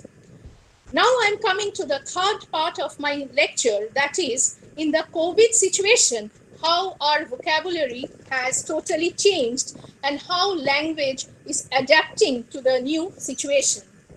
Language is an extraordinary social phenomenon, and throughout history, challenging circumstances have given rise to new ways of expressing these challenges. In the 19th century, George Eliot is credited with the first recorded use of the word frustrating. She was frustrated by the rigid gender and lifestyle norms. And here we find that in coronavirus pandemic, it exerts pressure on the individual and collective language resources. To explain the consequences of these pressures, we try to examine the words, grammar, figures of speech as metaphor, with the examples taken from news reports and also from large collection of texts. Over the past few weeks or months, new technical terms such as COVID-19 have come into common use, and everyday words such as isolation, social distance, lockdown have been coming to vogue. Now words have been invented, and consequently our behavior has been influenced by a carefully crafted public discourse. Now language change in response to events can be illustrated not only by the terms social distance, self-quarantine, but also one has to remember the ing, social distancing. The majority of the instances relate to physical distance between people to reduce infection risks. Now, what is interesting is the increased preference for the ing form noun, distancing. More interesting is the striking feature of the noun and verbs associated with the phrases. These indicate encouragement rather than coercion. Advice, guidelines, recommendations, and a willing compliance with these. Maintain, keep, observe, adhere to, comply with. These are a very few instances of coercion words such as enforce or requirements. In Toronto, Canada, a movement started and encouraging acts of kindness to help vulnerable people during COVID-19 with the state's failure to combat it. The word is caremongering. Have you heard of the word caremongering? It has been taken from the word scaremongering, spreading false rumors to scare other people. Now it is the word caremongering, which is very similar to scaremongering. And so the word coronavirus itself demonstrates the lay adoption of a technical word. There are many varieties of coronavirus, and the word generally appears with a modifier to specify the individual type, like the SARS coronavirus, that is the South Asian respiratory syndrome, the MARS, that is MERS coronavirus, that is the Middle East respiratory syndrome, and so on. In recent times, coronavirus is shortened to the virus or just corona and refers to COVID-19, coronavirus disease outbreak, which took place in Wuhan in December 19 and spread to all other parts of the world. Pandemic was opposed, that is opposed to endemic. Endemic is location specific.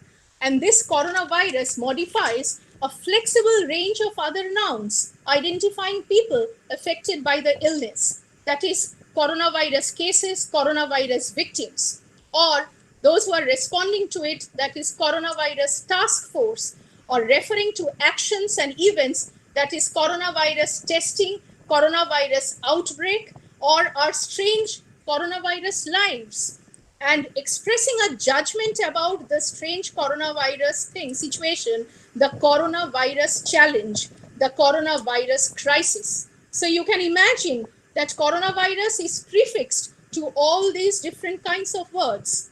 As new concepts emerge in response to circumstances, it combines to form even longer noun phrases. And the longest one, this is in the BBC, if you read the BBC or if you hear the news, you'll find it has the longest 6 words, the coronavirus business interruption load scheme. It is interesting to note that this word is beginning to be used to stand in metonymically for a complex set of circumstances. What is this metonymically used? Like when I say Nobanno was busy in work.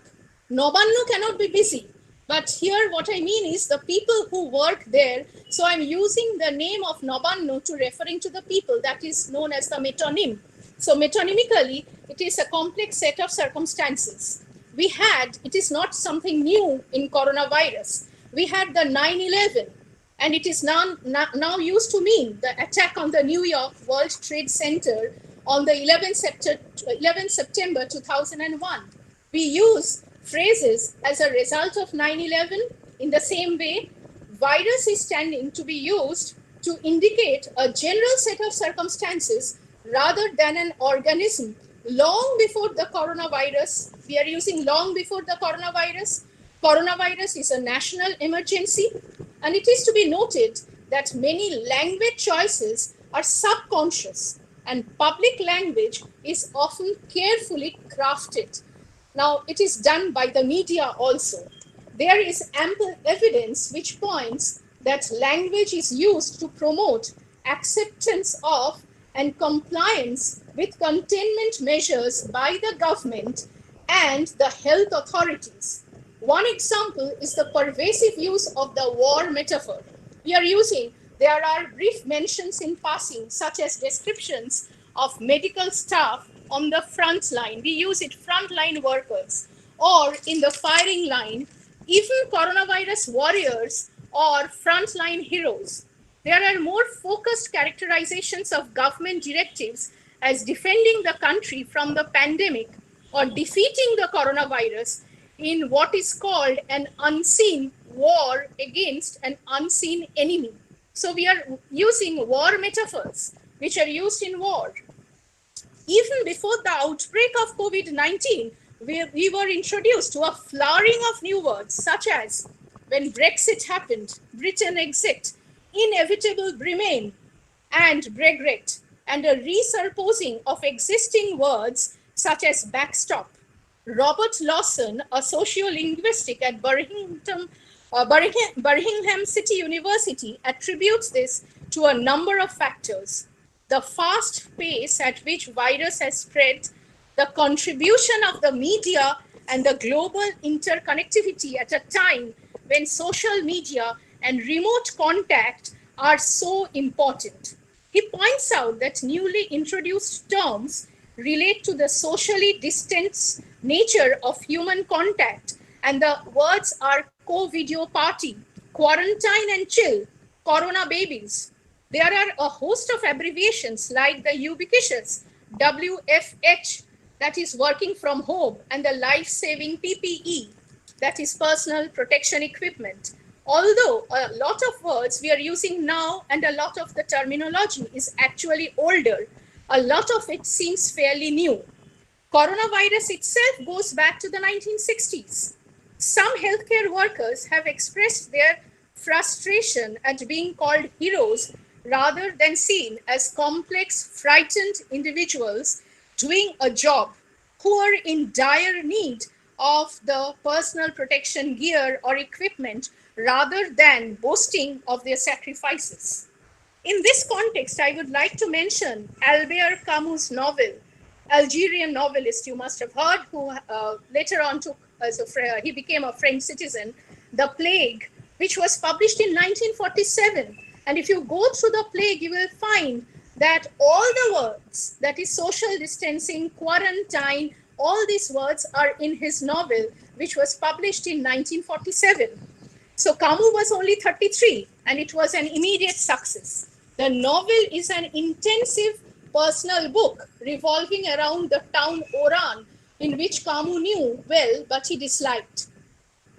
Now, coming back to COVID-19, there is other side of this community coin, which is the construction of the sense of responsibility achieved through ascribing agency to the general public.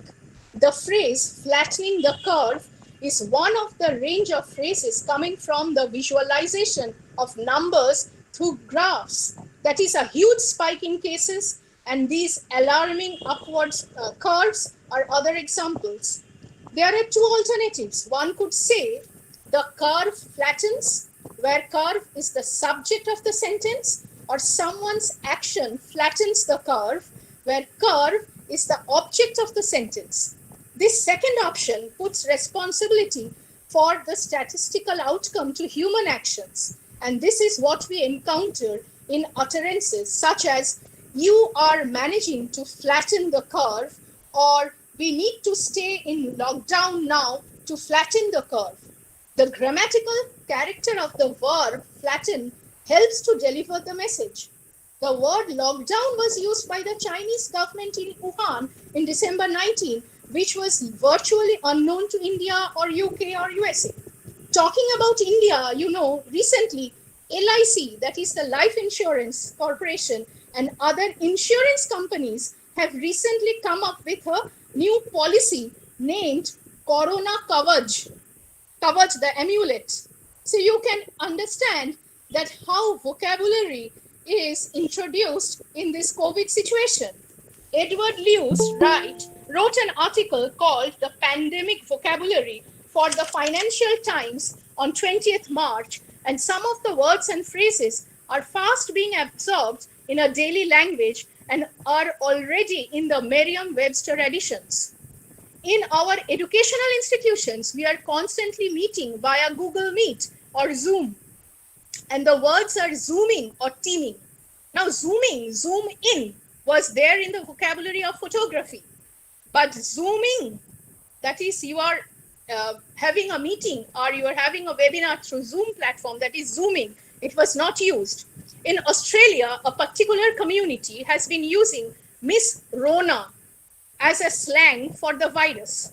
And for the unsable, those who are not going to speak, there are different emojis like folded hands emoji, the medical mask emoji, microbe emoji, which have become equally popular during the pandemic. Some of these emojis and terms seem flippant, they are very trivial, but throwing a little bit of light or humor in the dark helps people to cope with their psychological health more than anything else. In the fear of risks, we are forced to have contactless delivery for our groceries so that we do not touch anyone in particular. Children and teachers are encouraged to indulge in virtual classes, virtual meetings by Zooming rather than getting together with her family and friends. The government introduced the terms second wave, herd immunity, and young vectors, that is, children may carry the virus without showing any symptoms. So you have Zoom bombing, like photo bombing, when someone invades someone else's video. Linguists are of the opinion that many of these terms currently in vogue will not endure, and the ones with a stronger chance of sticking around post-pandemic are those that describe lasting behavioral changes. Sometimes it becomes difficult to keep it up with all the new words and phrases being introduced on a daily basis as a byproduct of the pandemic.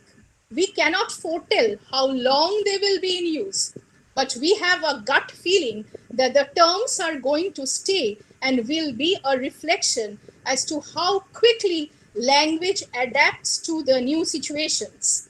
Some of the words will disappear, no doubt, once the crisis is over, but they could also remain. They may remain dormant as a part of our vocabulary for other similar situations. Some of the new acronyms are in use, such as WFH, work from home, work from office, which are useful for communication. You have only to grasp it before it is gone. So the language, in the end, the language shifts and changes like the quicksand to suit the purpose of the people. And the language of the pandemic is undoubtedly going to be with us as long as the virus stays. But who can foretell the future? Thank you. Thank you very much, Shamasridi, for your novel way of thinking of language. It was a very nice lecture, very interesting. And very quickly, we will go to the question answer session. We are already, we have crossed the time limits. So be very brief in answering. I call upon Professor Shriya Bhattacharya, my faculty departmental colleague. Shriya, are you there? Hello, Shriya, are you there to coordinate the question answer session? Hello, Shriya. I think she's not being able to connect. I can see the questions in the chat box. Huh? Will you just kindly tell me what are the questions so I can tap? Yes. Actually, basically, there are just two questions. One is from Momita De. If according to Derrida, if according to Derrida, writing is a thought, then what is the distinction between writing and judgment? Writing and Judgment. Writing and judgment. Yes. Oh, judgment is something judging. You can write your judgment also. I mean, there is no harm in writing your judgment. Judgment is also a kind of thought process. And this thinking is also a kind of writing according to Derrida. So there is, I think, no harm in saying that judgment is also writing. So what is there? There is no distinction between judgment and writing in the brain. Judgment is also a kind of speech act. You are judging, that is, you are acting. That is speech act. You judge to be fair, you judge to be good, you judge to be bad. So somebody is bad, somebody is good, that is your judgment. So this judgment is also due to the writing in the brain. So there is no difficulty in showing that judgment can be done through writing in the brain according to Derrida. Right, thank you. Then next question, Shamustridi, is mine. So I will have ample opportunity to discuss with you. So I'm hurrying through this session, if you don't mind. Right. So with this, we come to the fag end of our webinar. And the onus is on me to propose the vote of thanks. I believe acknowledgement of gratitude falls short of our thoughts of thankfulness, for the simple reason that the gap between the inner mind and the outer manifestation of our feelings and emotions can never be bridged through language. Hence, thanksgiving always implies much more than what is expressed. Today, we come to the end of our web series, and I am grateful to one and all for taking this series to its completion. I acknowledge my gratitude to all those who are directly or indirectly responsible for the success of our web lecture series. Today, I would request my participants to be a bit patient with me to go through the long list of names to be acknowledged, who have given their unconditional support to the Department of Philosophy, Prabhu Jagatbandhu College. On behalf of the Department of Philosophy, first of all, I would like to thank our principal, Dr. Subhrata Kumar Rai, without whose encouragement and support, we would not have been able to organize this webinar. Thank you, sir, for giving the Department of Philosophy an opportunity to organize this webinar. Thank you for your unconditional support. You have always encouraged us to move forward in our academic pursuits despite all obstacles, be it organizing seminars in the past or webinars in the present. I take this opportunity to thank you for your wholehearted support to the department in all its endeavors for the sake of academic development of its students. And thank you for being present in the webinar despite your busy schedule. You have been right through from the beginning till the end and sharing with us your valuable opinion and your welcome address. Thank you, sir. Next, I thank Dr. Shivakumar GN, Regional Director, IGNOU RC, Kolkata, for his cooperation in jointly organizing today's webinar and also delivering his keynote address. Thank you, sir, for joining us today. He had some very urgent issues, and so he had already taken permission from me to leave. Now I would like to thank all the speakers of this web series who have contributed immensely in the dissemination of knowledge during this COVID crisis. On 22nd of July, we started this 2020. We hosted our first interdisciplinary webinar on the theme Human Life Post-COVID, Ethical and Social Issues. Whereas we had speakers Dr. Lakshmikant Pari, Head of the Department of Philosophy, University of North Bengal, Siliguri. He spoke on the topic, what makes a human being valuable, an East-West perspective. Dr. Pari? Hello, Dr. Pari, are you there? Yes, I'm here. Yes, Dr. Pari, thank you very much. Thank you very much for being here with us today. Just to acknowledge, I wanted to acknowledge your contribution to this web series. So in future also, I hope you're going to be there with us in our endeavors. Hello, can you hear me? Yes, I can hear you. Okay. Do you want to say something, Dr. Pari? Yeah, definitely. Yeah, should I continue? Yes, you may. It was wonderful, Dr. Roy, to say something regarding the valuability of a human being on behalf of the Department of Philosophy. And I am extremely thankful to the family of the Department of Philosophy, Prabhu Jagatbandhu College, especially to the head of the department and the colleagues for organizing such a beautiful series of talk in the webinar form. And I am also thankful to the principal Dr. Subrata Roy, and the IQSC coordinator, the resource persons after my talk. I mean, Rupanjana Madam, then Manojit Babu, then some of the advocates also. I can remind that Professor Samar Mandal was there from Jagatbandhu University, then Dr. Buddhadev Bhattacharya from Navanalanda University, Nalanda, then Suhita Mukhopadhyay, then today I am listening to, just 10 to 15 minutes I was listening to Dr. Shyamastri Bhattacharya, and Shyamastri is very much familiar to our department, to me also. Her teaching, I mean her lecture reminds me the talk where Shivjivan Babu was speaking in the same way, and during my research in Jagatbandhu University, I am not aware, I have not seen him, but I heard about him a lot, about Professor Shivjivanji, and today Shyamastri was talking about all these, this linguistic philosophy and how coronavirus is linguistically connected with us. And it is really a wonderful talk, Shyamastri, for giving a new dimension of this linguistic performance of corona pandemic situation. And also to Professor Bala, I heard a little bit about the lecture of Professor Bala, and I'm thankful to all of you. I hope Prabhu Jagatbandhu College, the Department of Philosophy, Prabhu Jagatbandhu College will shine in the future. And definitely, I cannot forget Prabhu Jagatbandhu College because that is my first working place. And that's why when Professor Roy, the head of the department, requested me to say something, I told that I am a very small person. How can I talk in a webinar way? But anyway, it was a tremendous, wonderful experience for me to say something on this area, though I am working in this area right now. But thank you to all, and thank you, Dr. Mukhopadhyay, Dr. Rai.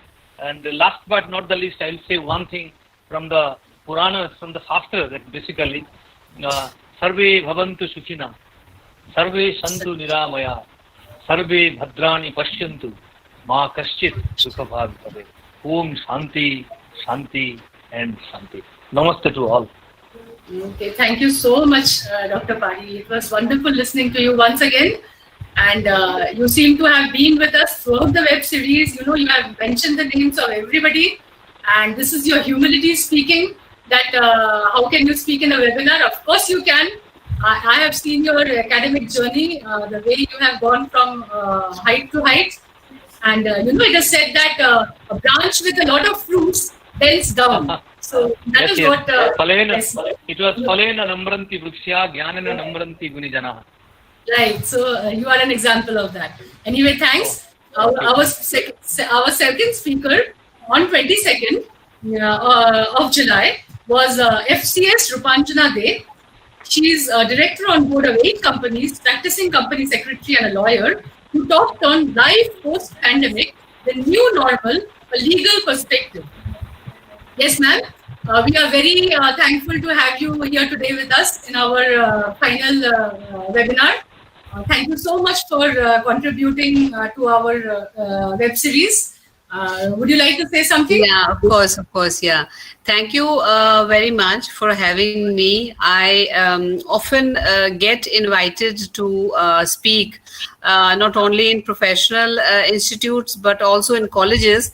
But let me tell you, this is the first time that I have been asked to come again on another day for the vote of thanks for the entire web series, which makes it really very different from all the other places where I have had my speech earlier. So this just for this, maybe I'm going to remember this for a long time.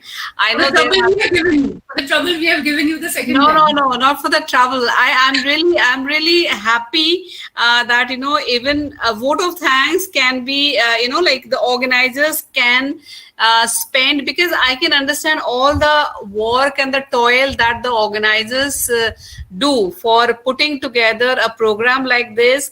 And even after that, you're not taking vote of thanks less seriously. This is as important to you, which is, you know, it shows how serious and how dedicated the entire team is. So I'm really to you. And of course, Professor Lakshmikant Padi, that day I really liked his deliberation. And I'm also a little, I'm not, you know, like a person with such huge knowledge as him, but because of my work in CSR and some studies related to ancient perspective of CSR, I could relate to some of the things that he was saying, and I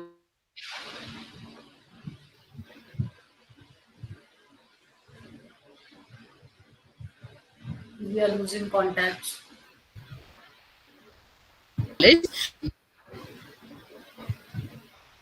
Hello, Ms. Dev, we are losing contact. Can you hear me? Actually, she has nothing to do about it.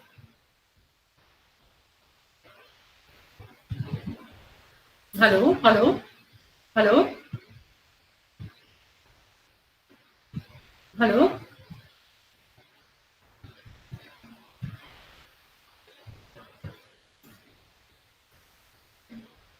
Till she comes back, I think I will continue with my. Hello? Hello, can you hear me? No, I think. Hello, Ms. Day, can you hear me? No. Anyway, then I go on to the 28th of July. 28th of July 2020, we hosted our second interdisciplinary webinar on the theme, The Philosophy of Human Rights Towards a Just Legal Society. That day, we had with us Dr. Manojit Ghosh, Head of the Department of Economics, Prabhu Jagatbandhu College, who spoke on COVID-19 and its human rights dimensions. Manojita, are you there? I think today this is a bit too disturbing. On the other days, we did not have this disturbance. Yes, Ms. Day, you are back. Do you want to complete? Yeah, I'm back. I don't know till what time. Are you able to hear me?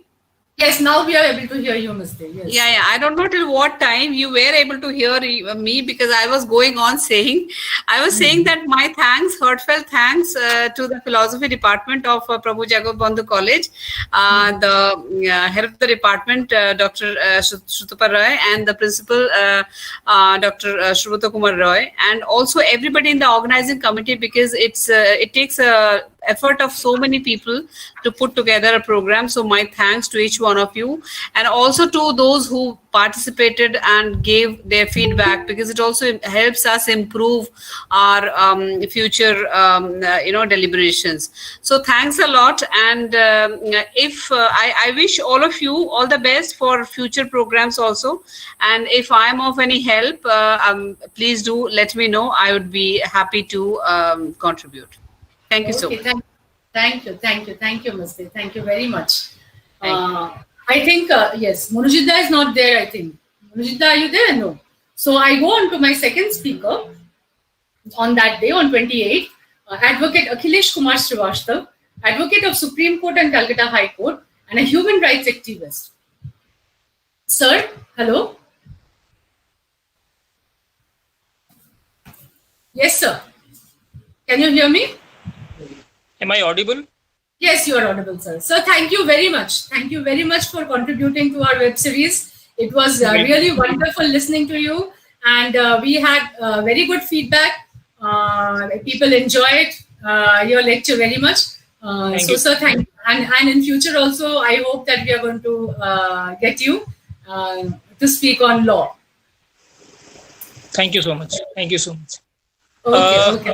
Other than, I just take a minute, if you allow me. Yes, sure. Other than the formality of thanking you or receiving thanks, whatever, I really appreciate the concern of the two managements of the college. When the whole country was shut down, it was completely into lockdown. You decided to open it through this webinar and involve your students. I don't know how useful we had been through our presence and through our speeches. But more than that, I mean, the involvement of the students and your concern for the students and your quest to keep everything alive. I mean, in a lockdown like this, that is the most appreciable thing, I would say, in this whole thing. Apart from, so I'm not much into the feedback. I am into the involvement of and participation of the students, and I hope because of your webinar, they had less tension. They had inputs to think. They had enough encouragement to continue with their studies and do all kinds of activities which were permissible or which were possible during this COVID and during this.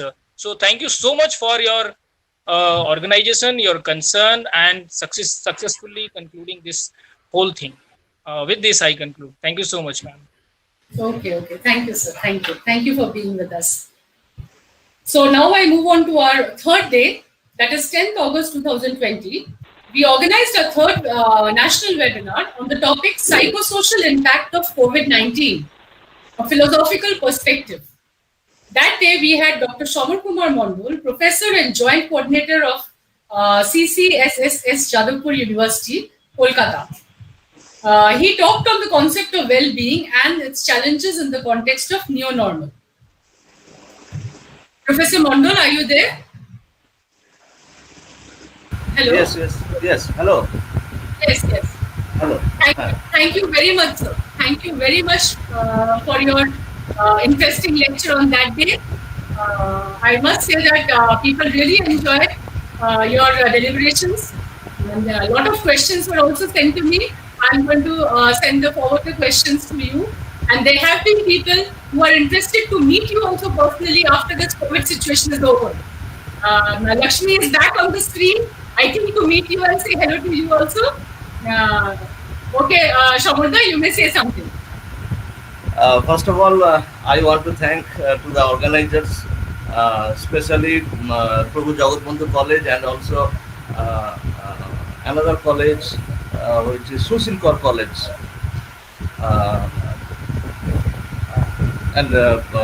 And also thank you to all the organizers who are associated with this webinar, and as well as I want to thank to all the participants or all the audience who have enjoyed this lecture or this kind of event. So one thing I want to say that COVID is I want to say that we have learned many things from COVID situation, and as a joint coordinator of counseling center Jagatbandhu University, I have always tried to reach to the students as well as to the participants, especially guardians or something or others. That's why I have tried to reach in my lecture on that day how to eradicate our stress in COVID-19 situation. I have tried in my own way. I don't know whether I have reached to all the students, all the participants or not. It may be possible from organizers from the organizers so I want to say one thing, that in valedictory session, all speakers are amalgamated, or all the speakers are presented in such a platform that I think it is a wonderful uh, instinct to all of us. I think this is a new invention or new idea. And also I again thank to the organizers as well as to the also principals. Thank you very much. Thank you, Shamarda. Thank you for contributing to our webinar, as well as accepting our undue and forceful invitation today that you have to come. Thank you very much. Thank you. Our second speaker on that day was Dr. Buddhadev Bhattacharya of the Department of Philosophy of Nabu Nalanda Mahavihara, Nalanda, Bihar. His topic was Buddhist Approach to Happiness, a way of dealing with COVID-19. Dr. Bhattacharya, are you there? Yes, I am here. Yes. Dr. Bhattacharya, thank you so much that so spontaneously you agreed and gave a wonderful lecture that day. And all my students as well as my the participants have benefited from your lecture. Thank you very much for contributing to our webinar. Thank you. This is all we can do actually in this situation. If it would be in our college, I am sure sir would have arranged a bouquet at least for you and maybe some refreshments. But virtually, we can't give you anything excepting our feelings and emotions. Thank you so much. Okay, would you like to say something? Only I would like to say that many thanks to you, because your organization was very systematic, and really your management means when I am saying that you mute your mic and you like means monitoring was very good. So therefore all kind of organizations was very smoothly and very organized. And really I have also learned many things from your series of lectures. So I am benefited from you yourself, means your organizations, and I feel honored to sharing my views with you. So from my core of hearts, I give thanks to you all who are attached to the organization. So thank you again, and if you call me again, I will try to come and sharing with you. Thank you. Okay. Thank you very much, sir. Thank you very much. Before I go on to the fourth day, that is the 12th, we have Munojitda here, Dr. Munojit Ghosh of Economics Department, who had contributed to our webinar. He was the speaker on the 28th of July, where he spoke on the philosophy of human rights towards a just legal society was the theme, and he spoke on the dimensions of human rights dimensions of COVID-19. Yes, Munojitda, are you there? Have you joined? Hello? Is he facing some problems? He called me just now to say that yes, he's joining.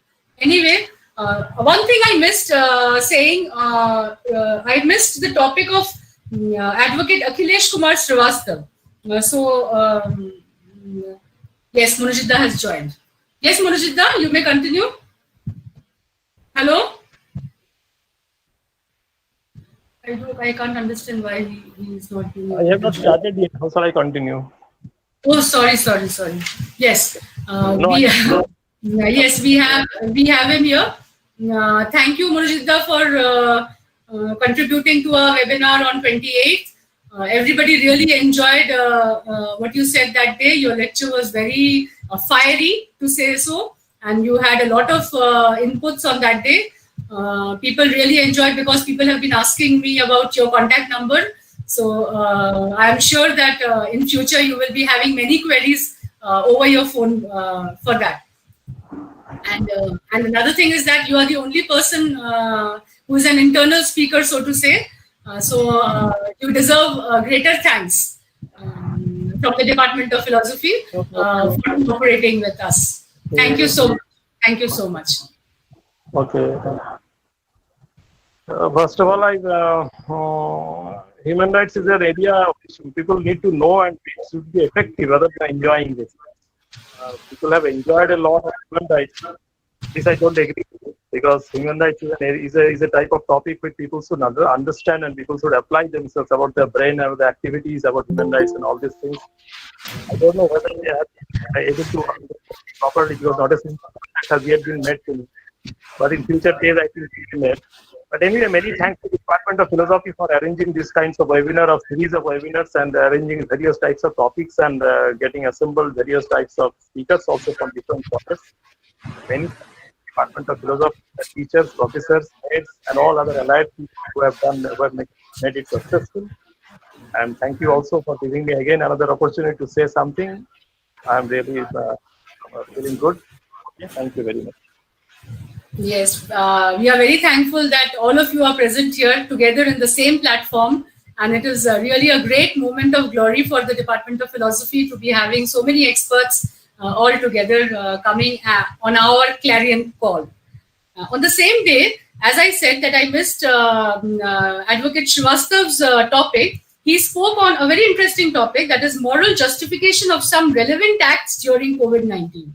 And we really, coming from the background of philosophy, we did not know these acts. So Advocate Srivastav, or for that matter, Ms. Dey, and for that matter, Dr. Manojit Ghosh and Suhita Mukhopadhyay, Madam, all of us have given a real insight into the legal situation post-COVID and what needs to be done. There's a big gap, as I have understood. There's a big gap between what is there and what ought to be there. So from this jump from is to ought is a big jump we have to collectively take, I think. So thank you both Manojitda and Srivastav sir. Thank you very much. And with this, now I go to the 12th of August. We had organized our 4th webinar on that day, and the topic was Emergence of Social Crisis and Ethical Evaluation of Socio-Economic and Legal Implications of COVID-19. That day we had 2 speakers, CS Suhita Mukhopadhyay, practicing company secretary and founder partner of Intellect Legal Solutions, New Delhi. She spoke on legislative framework to combat pandemics, a review. Ms. Mukhopadhyay, are you there? Yes, I'm there. Can you hear me? Yes, yes. Thank you so much, Ms. Mukhopadhyay, for your illuminating lecture that day. You gave us a lot of information in a very small time, in a very short time. I mean, the participants have been saying that, Madam, so many things told so fast and in such less time, we need to hear again. When can this be repeated again? When can we have this sort of a webinar again? So I said that please take a break. We are already totally exhausted. So let us take a break and we are going to think again in the future. So thank you, Ms. Mukhopadhyay. Thank you very much for your lecture that day, for contributing to our webinar. Thank you. I would just like to add one thing, that I've been very fast in saying my things during the webinar, but I just want to say this much. Apart from thanks given to the entire team, to your college, Prabhu Jagatbandhu College, as well as the other colleges, the organizing team, the principal of the colleges, the heads of the colleges, everybody. Apart from that, I can say that we are very thankful to all the speakers who have created an awareness among us, and it is definitely a awareness campaign, you can say, which because the speakers have spoken on different aspects, whether social, financial aspects of COVID, the social aspects, the humanitarian aspects, legal aspects, all aspects have been harped upon. And that was very enriching for everybody. And it is almost, we can say that these webinars are a way to shake the world. We can only sit at our homes and shake the world. And I am reminded of Mahatma Gandhi, as he had said that you can shake the world gently. So by gently shaking the world through these webinars, we can do a lot for the society. Thank you so much. Thank you. Thank you so much, Ms. Mukhopadhyay. Thank you. We hope to have you also in the future again. Yeah, surely. Okay, our second speaker that day was our very beloved principal sir, Dr. Shubhrata Kumar Roy. He has been the motivating factor behind the webinars. He has been the speaker of the welcome address for all the webinars of all the departments. He has been with all the departments, a very uphill task, and he has been the speaker of our department, and he has been chairing sessions. So, sir, you have been very, very busy for the past few days, apart from your administrative activities. So, you need a special thanks for this, for agreeing to our proposal of saying something in our webinar. You spoke on food security, right to food, and food ethics, a review. It was totally a new way of looking at food. Food is something very basic, and without food, we cannot survive. So, food is very important. And in this COVID situation, the distribution of food, we have had newspaper reports, we have seen TV clippings that how people have been, fending for food. They want to go to the ration shops to get the free, rice and the pulses which the government are providing.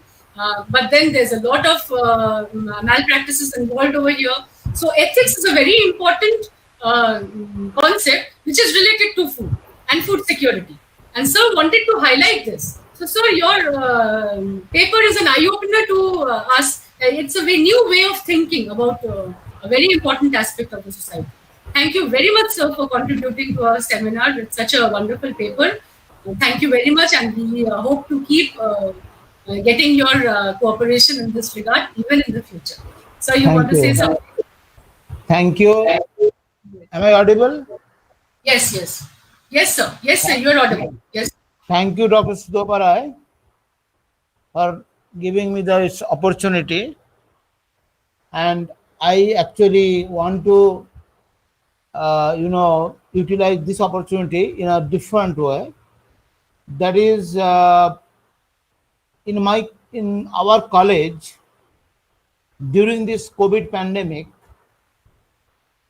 both the staff, I mean teaching and non-teaching staff, and also the students particularly, all in a mood of that maybe the depression, etc., etc.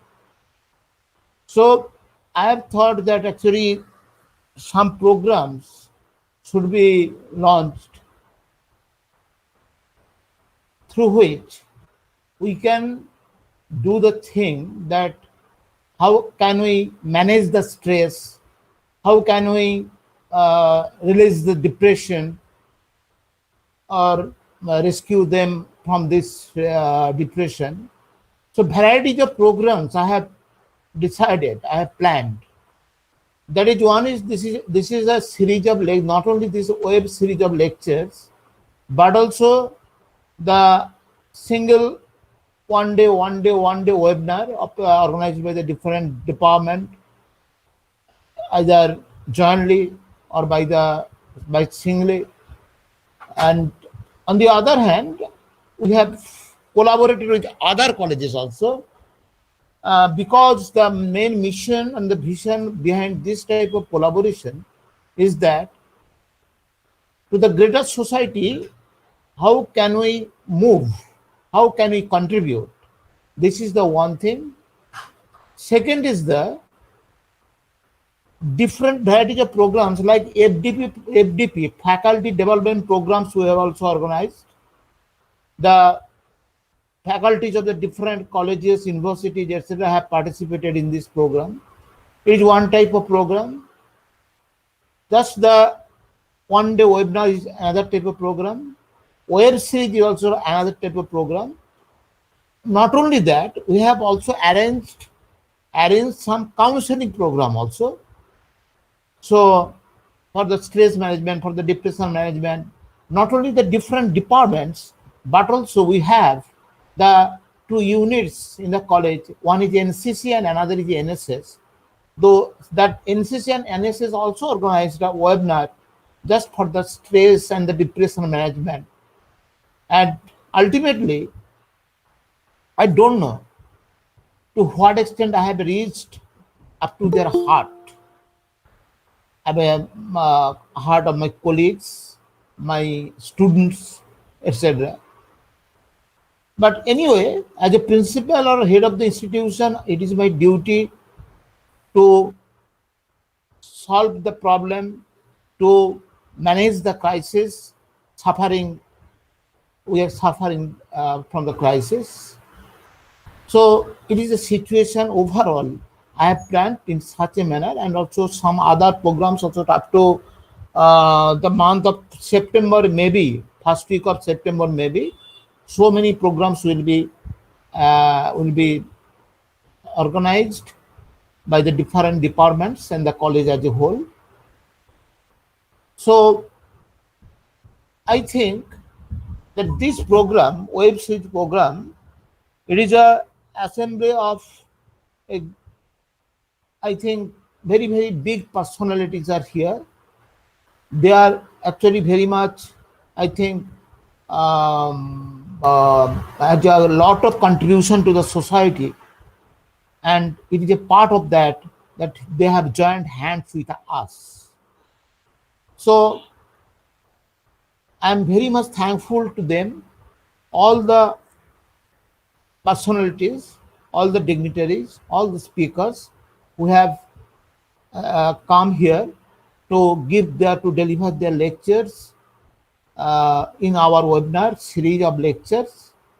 So with these thanks, and I am also indebted to all of you, because through this webinar, through the web, we have organized the seminar, but other parts of the seminar, you know it well, that we are not able to do that thing due to the COVID situation. Okay, so in future, I think you all will respond to our invitation when the COVID situation will be normal. From COVID, we can just delay, and then the normal situation will prevail. Hoping for that. And again, I thank you all. Thank you, Dr. Sudhopray, the head of the Department of Philosophy, and the Philosophy Department as a whole. I give my sincere thanks to them, and also to all the speakers. Thank you again. Thank you, sir. Thank you very much. Finally, I thank my today's speakers, Professor Balaganapati Devarakonda. I think he has left the meeting. He had already told me that he had some prior schedule, so he would be leaving midway. I would like to thank Advocate Shoibal Chandropal. Sir is here. Hello, sir. Yes. Hello. Sir, thank you so much for responding to our request and joining us. I know that you are very busy and sparing your valuable time for our webinar and staying here with us. I can see many of the participants already leaving, though I requested them to be patient with today's vote of thanks, because if I don't think that if I hurry with a vote of thanks, it is coming from my heart. I need to say it from my, if I need to say it from my heart, that thank you very much, then I need to say it with patience. So you have been patiently there in the program for so long. Thank you so much, so very much. Thank you, sir. I would just like to add something. Yes, I must thank Principal Sir for allowing you to organize such a beautiful program. And I must thank you for organizing the webinar in such a strict and acceptable manner to all, giving their due. And I hope you will go for such social awareness more in future. Thank you. Thank you very much. My last and third speaker, but not the least important, the most important maybe, because she's very close to my heart, is Professor Shyamashri Bhattacharya. Shyamashri, are you there? Yes, I'm there. Okay. Thank you. Yes, thank you so I much. have not left your seminar. Thank you so much. Thank you very much for responding to my request and joining. It is a big fortune on my part that none of my speakers have said that, let me think, I will let you know. As soon as I approached them, they said, okay, yes. So this was really a very great thing on all your parts. And that is what made me feel that I should thank all of you together. Just peaceful thank yous, thank you. That's not going to fill my heart. So now that all of you are here, right from day one to day end, I am feeling very happy to say a big thank you to all of you. Thank you so much, Anishri. Thank you, Shutapa. And I need to say only one thing, add one thing, that is, I'm really indebted to your principal, sir, Professor Subhrata Kumar Roy, because it is his initiative. He has provided the platform for so many students. That is thank you, sir. That is thank you. We are really indebted to him, and also to you, Shutapa. You had given us a free hand to choose our own topic. So thank you so much. Okay. Thank you, Dr. Bhattacharya. Thank you. Yes. We don't have any words to express our gratitude towards our principal, sir. Every single day I see him, and a new angle, I discovered that he is so very energetic. He's so energetic that he spreads energy, he spreads positivity, and that is where we get our strength from. Thank you so much, sir. Thank you. Next, now I would like to call upon my faculty, Professor Rabia Khatun, Professor Shriya Bhattacharya, Professor Paramita Bose, and Professor Anjali Mali. If you are there, you are all supposed to be there. If you are there, if you don't have got disconnected, yes, ma'am. Yes, please come over. I want everybody to see you. That you have helped me in this endeavor. Yes, Anjali. Thank you very much. Shriya, are you there? Shriya was supposed to coordinate the question answer session, but she got disconnected. So especially I want Shriya to come over now. Shriya, are you there? Yes, Rabia, thank you very much. Yes, sir? Thank you, Yeah, maybe disconnected, maybe. Yes. Shriya cannot be connected today. Anyway, thank you, Anjali. Thank you, Rabia. Thank you, Paramita. Paramita also not disconnected. Anyway, I have a very supportive department. They are always there by my side, ready to help in everything I want them to do. Thank you. Now, next I would like to express my gratitude to the invited guests who have raised their question today. And I thank all the participants of this webinar for responding to our call, without whom this webinar would not have been possible. I also thank the backend team for giving the perfect logistic support. In this COVID times, the kind of technology we are having to resort to, we are not very used to this. We fail. We get disconnected. I feel nervous that what will happen if I cannot reconnect to the program. So, and they keep assuring me that, no, ma'am, nothing will happen. Don't worry, we are there. So thank you very much to the entire team who have been giving this support. And I also like to thank my students for being there, for giving me the encouragement, for saying that they are enjoying the whole exercise. Because whatever we do it for them. Basically, all our activities are revolving around our students. Thank you, my students, for responding to my call. With this, we come to the end of the Thanksgiving session, but not to the end of the webinar. I just have one announcement. I would like to say that any academic activity cannot be 100% successful if it is not shared and is accessible to the majority. So webinar success depends not only on the rich and meaningful discussions, but also on the fact that whether these deliberations are recorded for further reference. So unless we publish the proceedings of the webinar, my job remains incomplete. Hence, I call for papers on the 5 themes of our webinars for publication in an edited volume. All those who are interested may follow my YouTube channel, Shutapa Roy, for further information on this. I'm sorry I could not give any information on this today. I'm going to relay the information later on. Thank you so much. And with this, we come to the end of the webinar. Everybody, thank you and stay safe. Thank you. Thank you, sir.